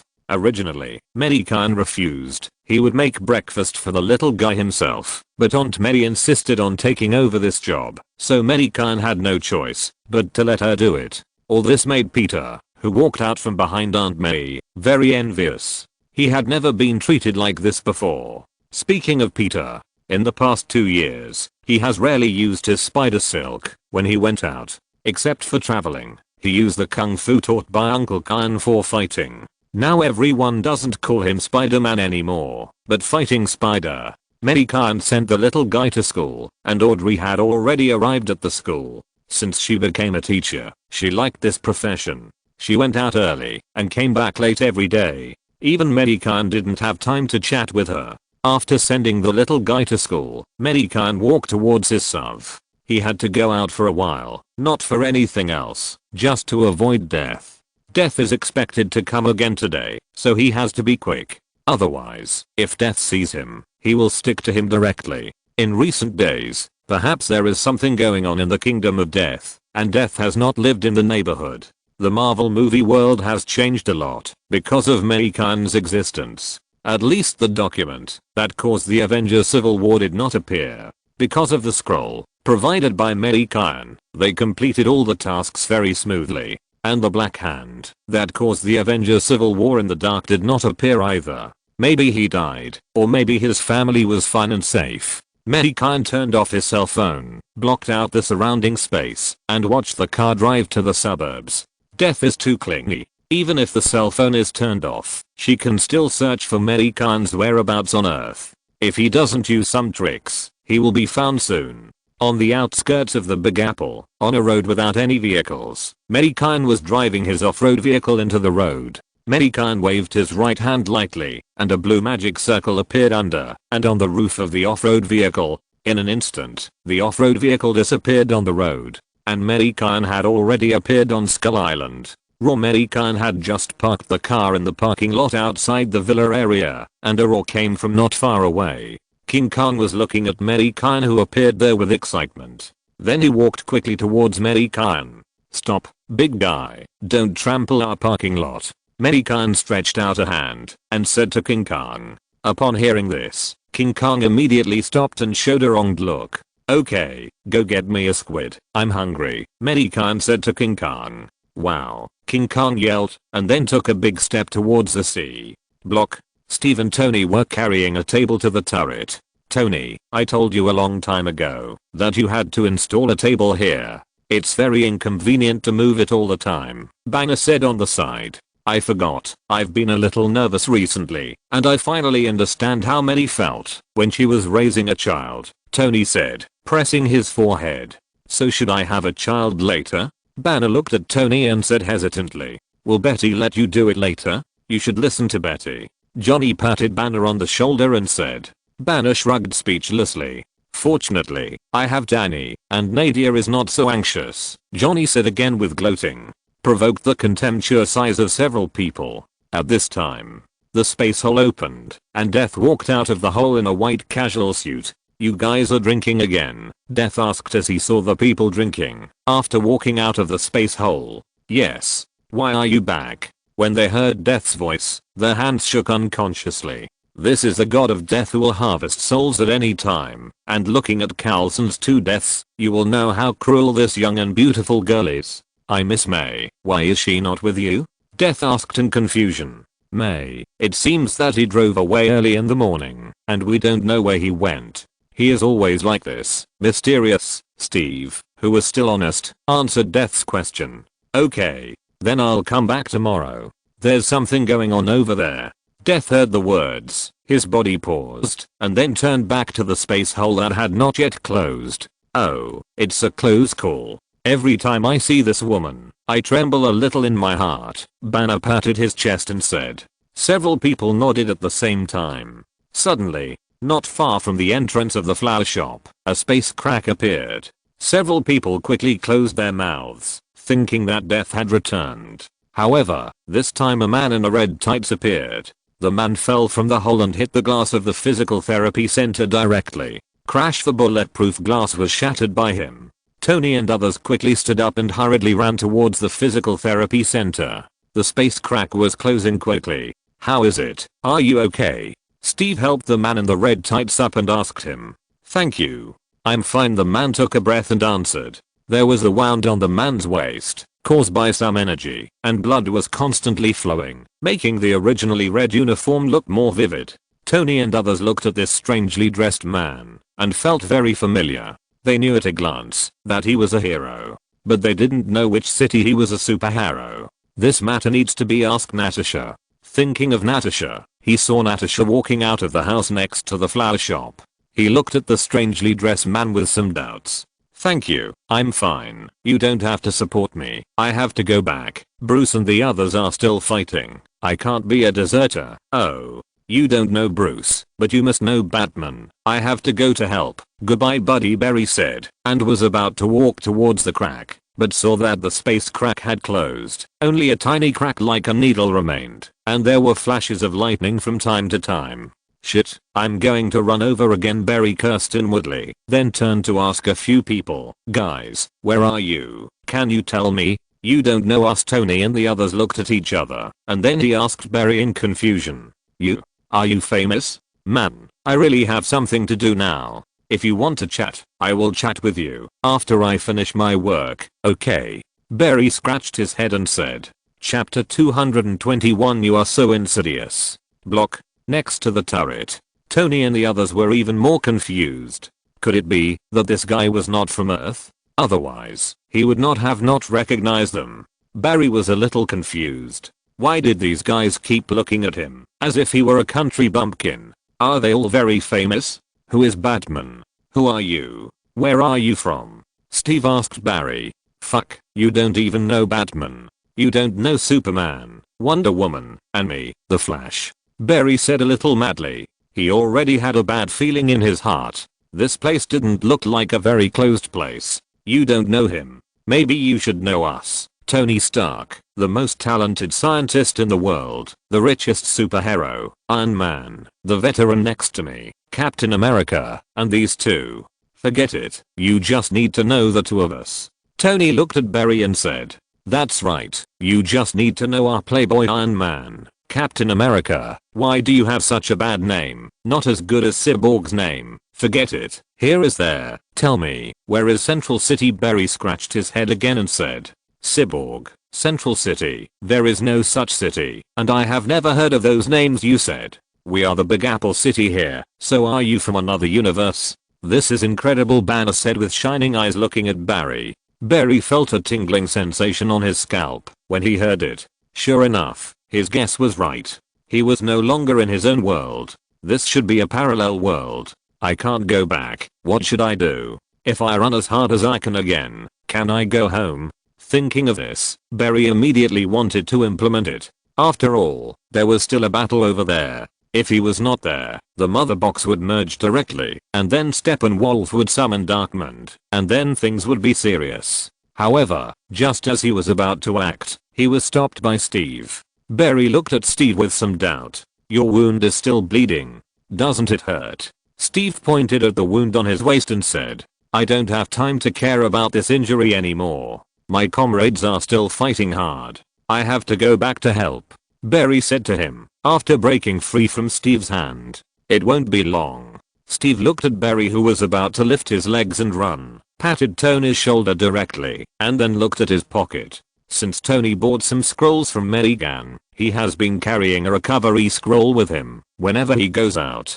Fortunately, the scroll is not big, otherwise I would think there is something hidden in his pocket. Tony reluctantly took out a recovery scroll from his pocket and handed it to Steve reluctantly. Very valuable. I pestered Mei for a long time to draw a few for me. Kit, remember to owe me a scroll. What is this? Barry just finished speaking and saw Steve tear the scroll open. A golden light emerged from the scroll and then went straight to his Yaogilu, and suddenly, a cool feeling rose from the wound on his waist, and it was a little numb, and he held back the rest of his words. Recovery scroll, magic props, Steve explained to him. You actually have magic here? It's amazing, Barry said with wide eyes when he saw the wound on his waist disappear. What's the big deal? There is even a resurrection spell, Tony said, after curling his lips. Resurrection? We just resurrected Superman using the mother box. I don't have time to chat with you. I have to go back quickly. If it were before, Barry would probably still chat with Tony, but now it is a critical moment. He just wants to go home to help. However, this time he was stopped by Tony again. Barry looked at Tony again in confusion. Tony pointed at the entrance of the physical therapy center and the nearby places on both sides. It was indeed Uncle Kyan, who came out with a frown, holding a guide stick, and said angrily, who the hell is coming to the physical therapy center to make trouble again? On both sides, Adam and Eve's 4 big guys were staring at Barry. Fuck, how can there be such a big wolf? Barry was frightened by the 2 shadow wolves. Kyan, it's this guy, a guy from another world. But Tony ignored him and directly pulled Barry's arm and said to Uncle Kyan, boy, either you fix it or pay the money, or you can try whether my stick is hard and how deep my kung fu is. Barry was dumbfounded when he heard this. He didn't have any money on him, and the money from his own world couldn't be used here. How can I compensate for this? And why do you sound so weird? I'm not gay, uncle. I don't have any money. I have something urgent to do. How about I finish my business and come back to fix it? I will definitely come. Barry could only say this. Do you think it's possible? Boy, you are just your uncle. If you were here, you would have turned into ashes now. Uncle Kyan poked the ground with his guide stick and said, Sir, I really have something urgent to do. My world is being invaded by aliens. I have to go back to fight. I will definitely come back. I promise. Barry said with a somewhat anxious look. After that, Barry jumped out like a flash of lightning and ran around the streets of the block. Suddenly, lightning flashed in the block, and a hurricane blew up on the whole street, blowing countless leaves off the trees on both sides of the road. If Mei Gan hadn't been there, Barry would probably have collapsed on the ground now. Anyway, they can't outrun him. He will definitely come back to compensate after he goes back to help. Barry thought to himself and ran faster again. This kid actually bullied a blind man like me. Go back and ignore him. This kid doesn't look like a bad guy. Uncle Kyan twitched his mouth and said to Adam and Eve, who were about to pounce on Barry. After hearing Uncle Kyan's words, the 2 wolves made a woo sound, turned around and left. This guy's ability is just like Petro's. They are both very fast men. Kyan, can you still catch him now? Johnny held a wine glass in his hand, watching the lightning flashing on the street and blowing huge hurricanes, and then asked Uncle Kyan, Humph, although I can't catch him, he can't hurt me either. Let's wait for the brat to come back and deal with this matter. Uncle Kyan snorted and said, and then walked inside. He still had guests to serve, but Ophelia, who hadn't been here for a long time, had no time to play with the children. He has run back to his world. How can Mei deal with it? Chase him. I don't know the coordinates, Banner said with some doubts. Don't worry, I just hid a piece of the scroll in his clothes. It should be useful for Mei. Tony said with a sinister smile. You are really sinister, Tony. Steve gave Tony a thumbs up. I'm very curious about their world. Tony said, touching his chin. This guy made our neighborhood so messy. Mei will probably go crazy when she comes back. And the glass of the physiotherapy clinic. Banner looked at the fallen leaves on the ground and the broken glass of the physiotherapy clinic. At this time, Banger's Berry ran at a high speed. He shuttled through the crack again and again. Finally, the space crack broke again, forming a one-person wide passage. Seeing this, Berry showed a happy look on his face, and then he went to the crack. Chapter 222 You are too weak. The street block. The fallen leaves were floating in the air. The space crack next to the turret was jumping with tiny lightning. Berry couldn't wait to run towards the crack. His figure was like lightning, passing through the crack directly. The movement in the street block attracted Eddie and Vision. Everyone gathered around curiously, looking at the space crack that appeared here. Tony, what are you doing? Don't go over there, Steve said to Tony, who was about to move forward. I'm just curious about what their world is like. Tony explained to Steve. I suggest closing this crack directly. Otherwise, if the world of that guy just now is occupied by aliens and this passage is discovered, our world will be in danger. And Mei is not here now, Steve suggested, after pulling Tony back a few steps. Indeed, I agree. Banner raised his hand and said. Then who can close this crack? And Vision, who just came over, raised the most important question. After hearing this, everyone looked at each other and then looked at Tony and Banner. Hey. Why are you looking at me? Tony said speechlessly. You and Banner are the only ones doing research here, so it can only be you two, Natasha said with a smile. It's best to find Mei for this kind of thing. If death is still here, it's okay. She often opens the space to travel, and it should be easy to erase this crack, Tony said directly. Ask someone to find the instrument. Tony, we don't know where Mei has gone now. Let's study it first, and Mei will come back after little Sissy finishes school in the afternoon. Banner patted Tony on the shoulder and said, okay. Tony had to shrug his shoulders, and then told Friday to ask someone to pull the instrument over. However, just as the two were about to step forward, suddenly, a red figure fell out of the crack again, and fell on the ground in front of them. The person who came was Barry. Barry's tights were already a little torn, and bright red blood flowed from the corners of his mouth. The whole person huddled up.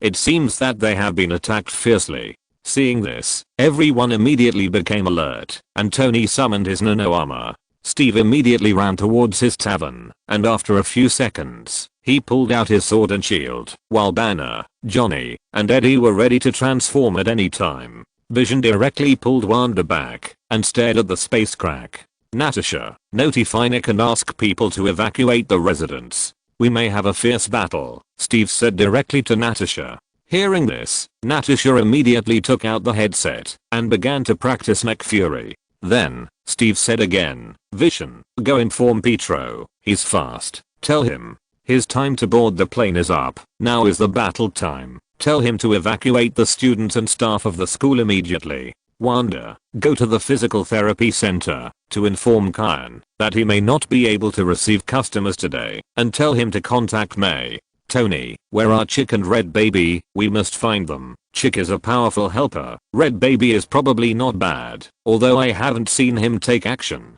Norman, Adam, and Eve are in your hands. Get ready for the battle. Guys, Mei is not here today. We can only rely on us. We have to prove that we are actually quite strong. Steve immediately gave everyone the task worthy of being on the battlefield. Tony and others did not hesitate and ran to perform their tasks one after another. After all, it was a critical moment, and Tony and others would not go against Steve. And at this moment, bang, a strong man in a black cloak and a bat hood was thrown out directly.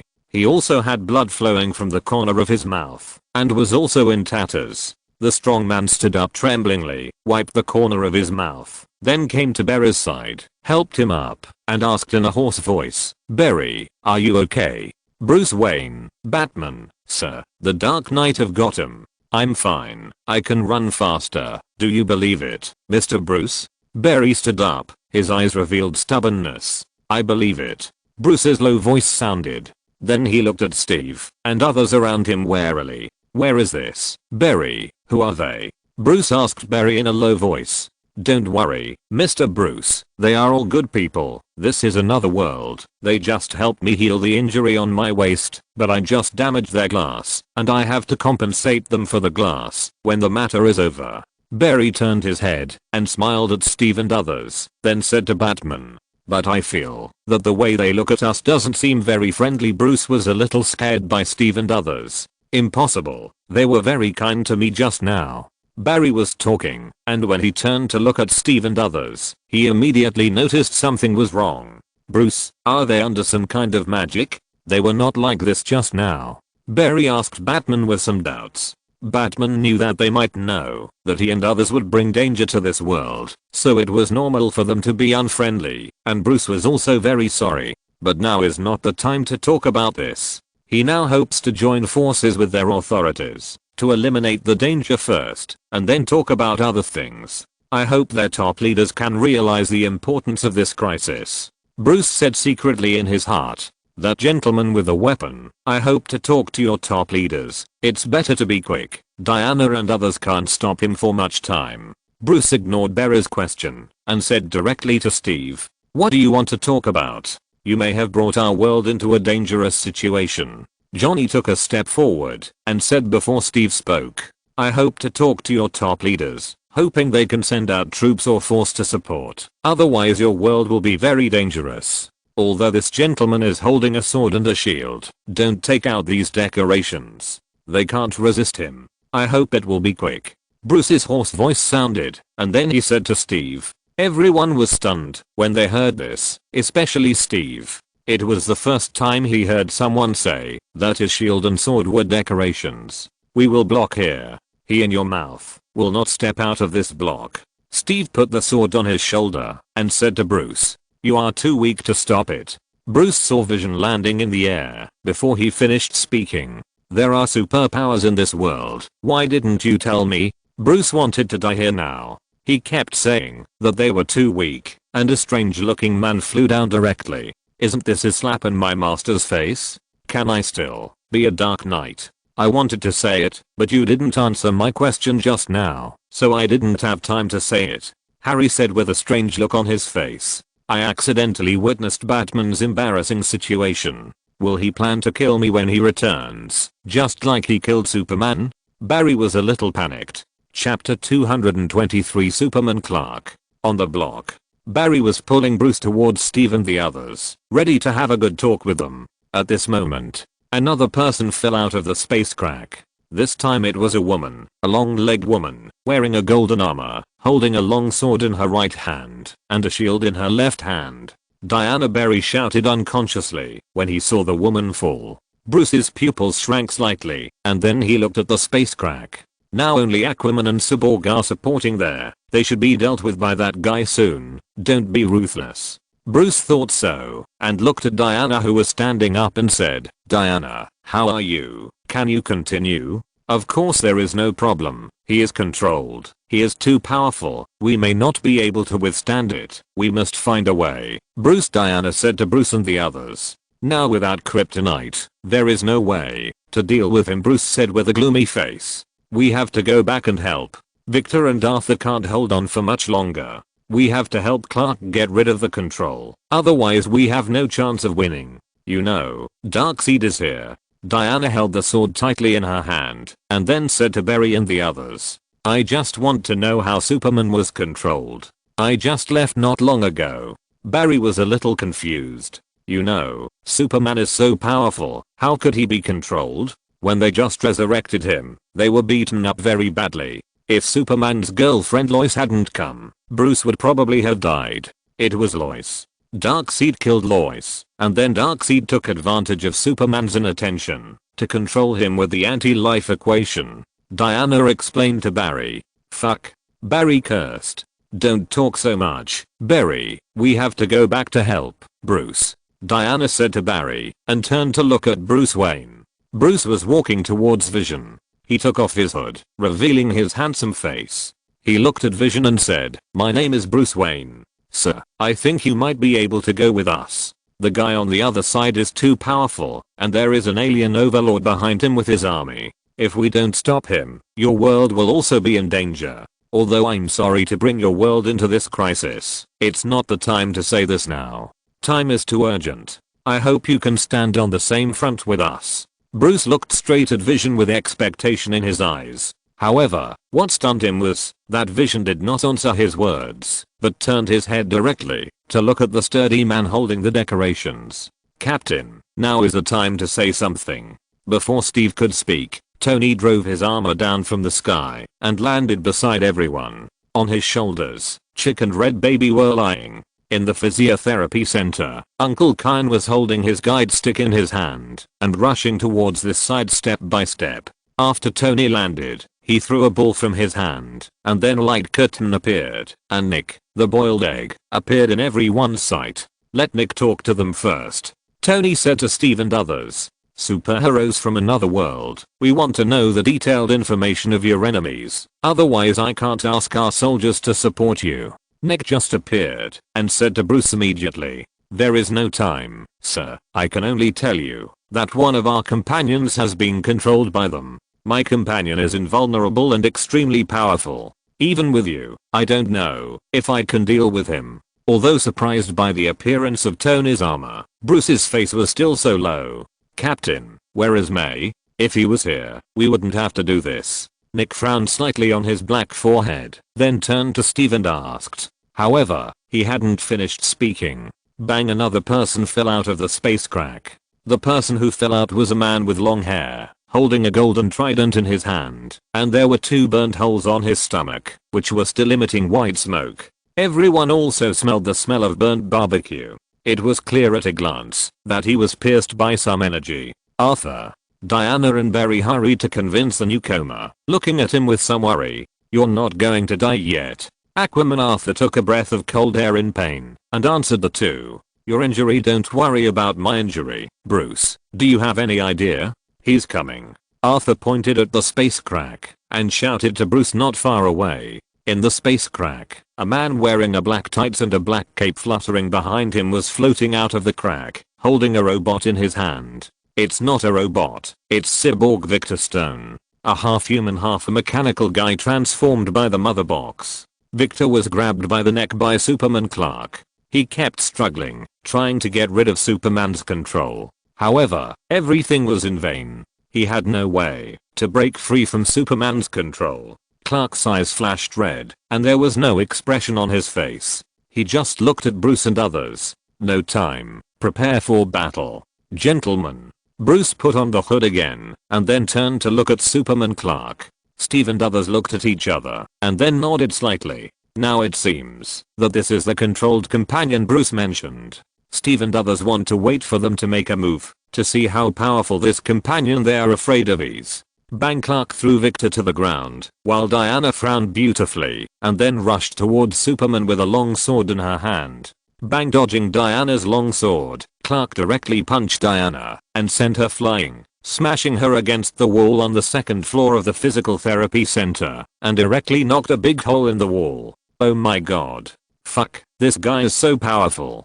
Tony's pupils shrank slightly, and he looked at Superman in surprise. "Banner, I think it's time for you to be angry. Hulk is indispensable in this kind of occasion," Steve said to Banner. While Steve and others were talking, many winged demons rushed out of the space crack. As soon as the demons appeared, they aimed at Bruce and others. At this time, a flash of lightning flashed, and Barry was already approaching Superman. Although the Flash is known as the fastest man in DC, Superman's speed is actually not slower than him. Bang, Superman stretched out his right hand to cover Barry's head, and then smashed Barry to the ground. A big hole was smashed directly into the ground. Countless cracks spread around the hole, like spider webs. "Gentlemen, take action. If you don't take action, we will be dealt with one by one," Bruce said anxiously, after looking at Steve and others. Steve glanced at everyone, and then saw Nick on the screen nodded to him, so Steve said to everyone, "Let's all use our skills. Guys, don't let others underestimate us. If you're listening to this novel on a channel other than Fanfic World, it means they downloaded and uploaded it without effort. We cordially invite you to visit our channel, Mundo Fanfic Novelos. There you'll find the original version of this story, and you can explore many other novels of various genres. We're waiting for you to immerse yourself in a world of incredible novels. Chapter 224 Avengers vs. Superman. Clark, Block, Bruce, Aquaman, Arthur and others stared at Steve, and others with wide eyes. Steve grabbed his shield directly and held his big knife in his right hand and was slowly walking towards Clark.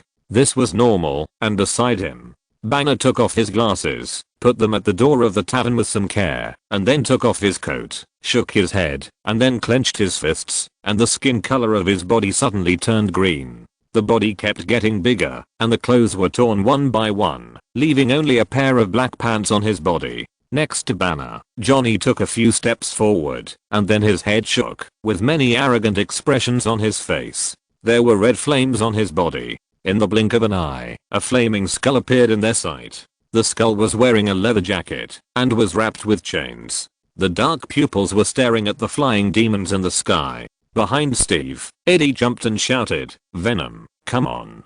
In an instant, the black substance directly wrapped Eddie up, turning him into a black horror monster, with sharp teeth flashing coldly. It seems that I, a blind old man, have to move around. Natasha, you should go find your dragonfly, Uncle Kyan said to Natasha beside him not far away. Be careful, Kyan. Natasha nodded, and then ran towards the park. While running, she put her hand to her mouth, and blew a loud whistle. The big dragonfly that was dozing in the park, after hearing the sound, its transparent wings vibrated slightly, and then it soared directly into the sky. Wanda, who was beside Uncle Kyan, said to Vision who was floating in the air, "Be careful, Vision. You take care of yourself too." Vision nodded and said the same thing. Then Wanda put her hands on both sides, and red energy suddenly appeared, floating around her. "Berry, should I say you are lucky? Why did the space crack you opened happen to be next to a group of monsters? Or are all the people in this world superpowered?" Aquaman Arthur looked at the people who showed their abilities one after another, and said to Berry who was lying on the ground in front of Clark, regardless of whether he could hear him or not. Clark just watched everyone's transformation with a calm face. Then, his eyes looked at Steve who was walking towards him. Steve suddenly trotted, and the big knife in his right hand chopped straight at Clark. Clark looked at this slow movement, moved his body, and approached Steve directly. He punched Steve, and sent him flying. Bang! Steve's body was punched into the air. Clark took advantage of the situation, and was about to fly towards Steve, wanting to get rid of Steve directly. However, at this moment, a golden light came directly from the sky, and Clark had to dodge to the side. Although this energy could not really hurt him, it would still hurt. The golden light fell directly to the ground, punching a hole in the ground.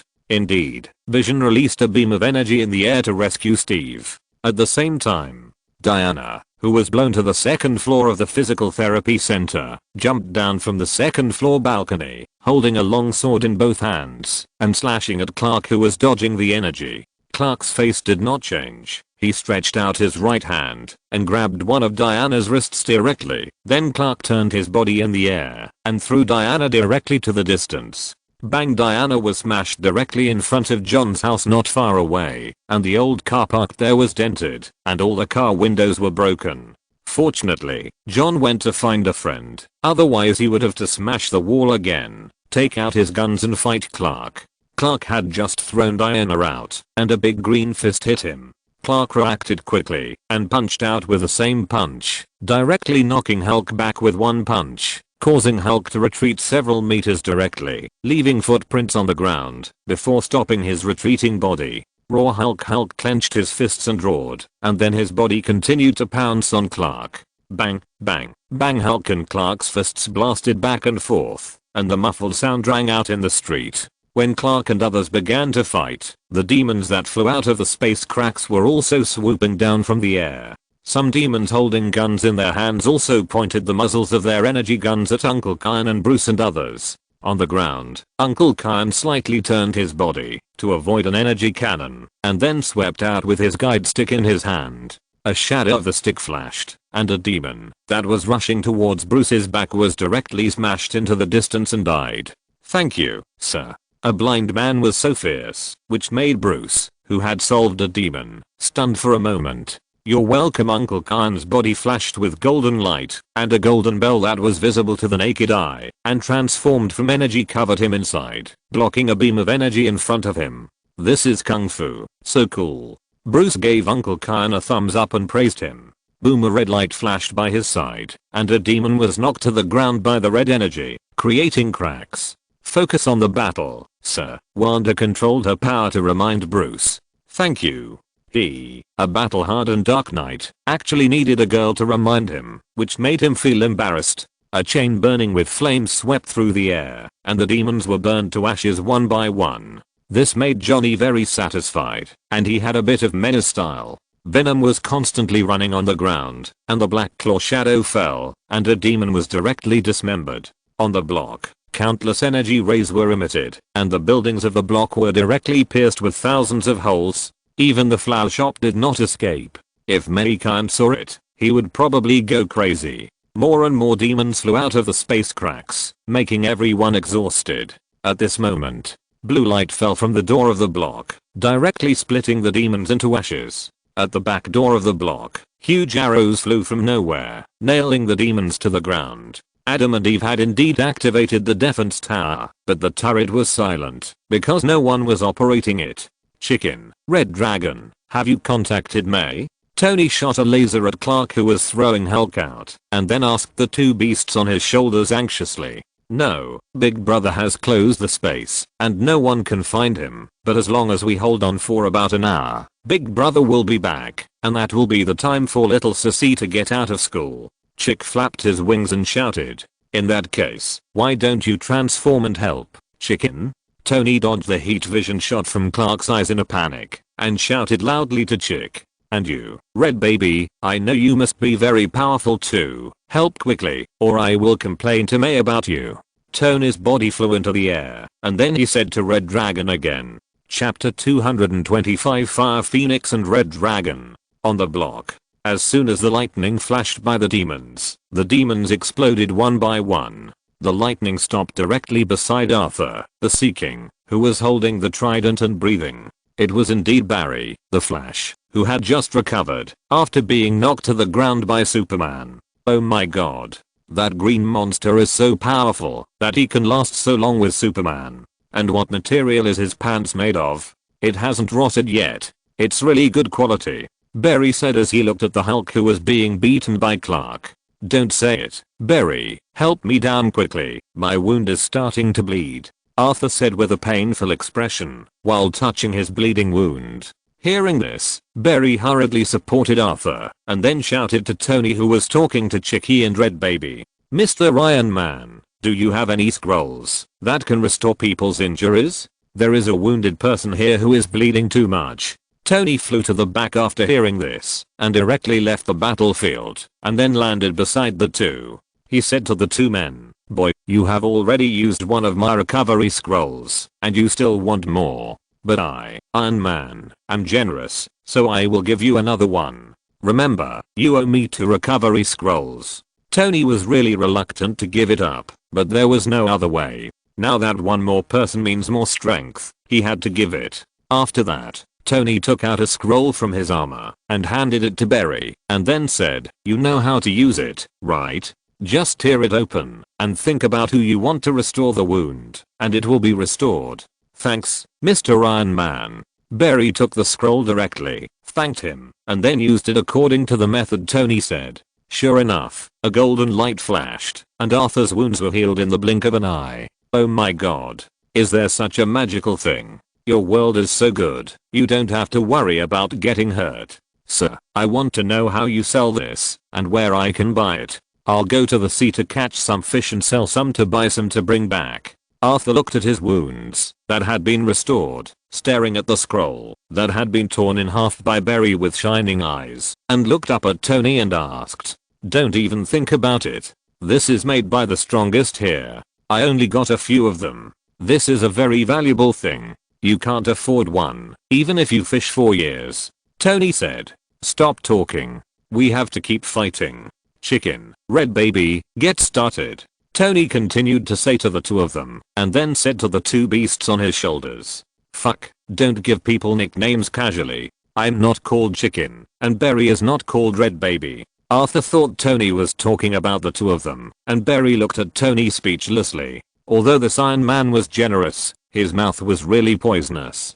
Don't be self-indulgent. I'm calling them. Tony looked down on the two of them. As soon as he finished speaking, the chicken on his shoulder suddenly disappeared from the spot. A cry that resounded throughout the block sounded, and a red light bloomed above the sky. In the blink of an eye, a huge mysterious giant bat appeared there. The giant bird rose to the sky, and its huge body blocked the sunlight, making the battlefield fall into red light. Red streams of light surrounded its body. The fire phoenix just appeared, and its two huge wings flapped downwards. Several red streams of light fell towards the demons below. In the blink of an eye, the streams of light burned several demons to ashes. Looking at the giant bird in the sky, Bruce and others' pupils shrank suddenly. They didn't expect that there would be such a giant beast in this world. If there was such a beast in their world, how great it would be. Bruce thought so now, but if there was no external threat, he would probably worry about whether the fire phoenix would pose a threat to the world. Oh my god. Is this the legendary phoenix? Diana, who had returned to the battlefield, looked at the fire phoenix in the sky and said with her mouth wide open, This is the little girl you mentioned, pointing at the phoenix in the sky and saying in disbelief.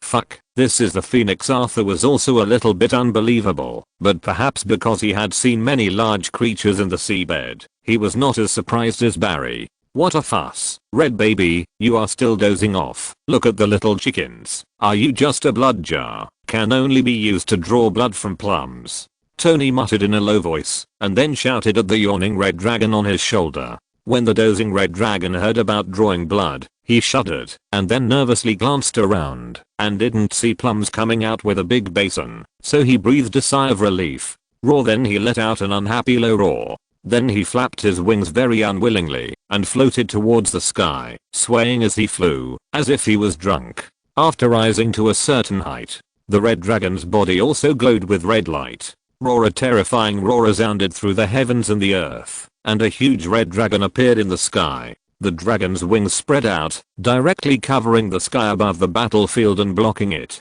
The red dragon's terrifying and ferocious mouth opened towards the crack in the space below, and the dragon flames were like a red stream of water, falling directly towards the demons at the mouth of the crack. Boom. The red flames burst out, and all the demons that had just flown out were burned to ashes. The fire phoenix in the sky looked at the red dragon below it with dissatisfaction. This is stealing its limelight. Thinking of this, the fire phoenix's body suddenly shrank a little, like a red meteor across the sky, and launched a one-sided massacre of the demons on the battlefield. Mr. Iron Man, are you sure this is a baby? Is the person who named it a fool or a blind man? Barry pointed at the red dragon in the sky and said speechlessly, Such a huge dragon, you actually called it a baby. The person who named it must be an idiot. Tony heard this, and looked at Barry with the eyes he looked at four people. This guy's probably finished. Natasha, who had just landed from the sky on a red dragonfly, suddenly laughed out loud when she heard this, then looked at Barry with pity and said, Sir, do you know what kind of person is the one who named them? If he finds out about you, you'll probably have to go to the kingdom of the death. Oh, I forgot, the goddess of the kingdom of the death has taken a fancy to him. You probably won't have a good ending in the kingdom of the death. If there is such a person, then why doesn't he come back to help? Didn't you notify him? Bruce, who had retreated to their side, asked before Barry could speak. We can't contact that guy. In order to escape from the goddess of the kingdom of the death, he closed the space. I don't know where he is now. Natasha shrugged and said. The addition of the red dragon and the fire phoenix directly reversed the entire battlefield. Although there were a lot of demons, they could not withstand the dragon flames or red light of the two beasts. After a while, there were only a few demons left on the battlefield. The battle between Superman, Steve, Hulk and others was still going on, and Clark seemed to be playing with everyone, leisurely resisting the attacks of Hulk and others, and occasionally blasting out a circle, or shooting out heat vision. End of this chapter. Thank you very much for reaching the end. Don't forget to like. Looking for more exclusive content and immediate access? Subscribe to our Patreon. Remember, every like, subscription, or donation encourages us to continue. Thanks to everyone. See you in the next video.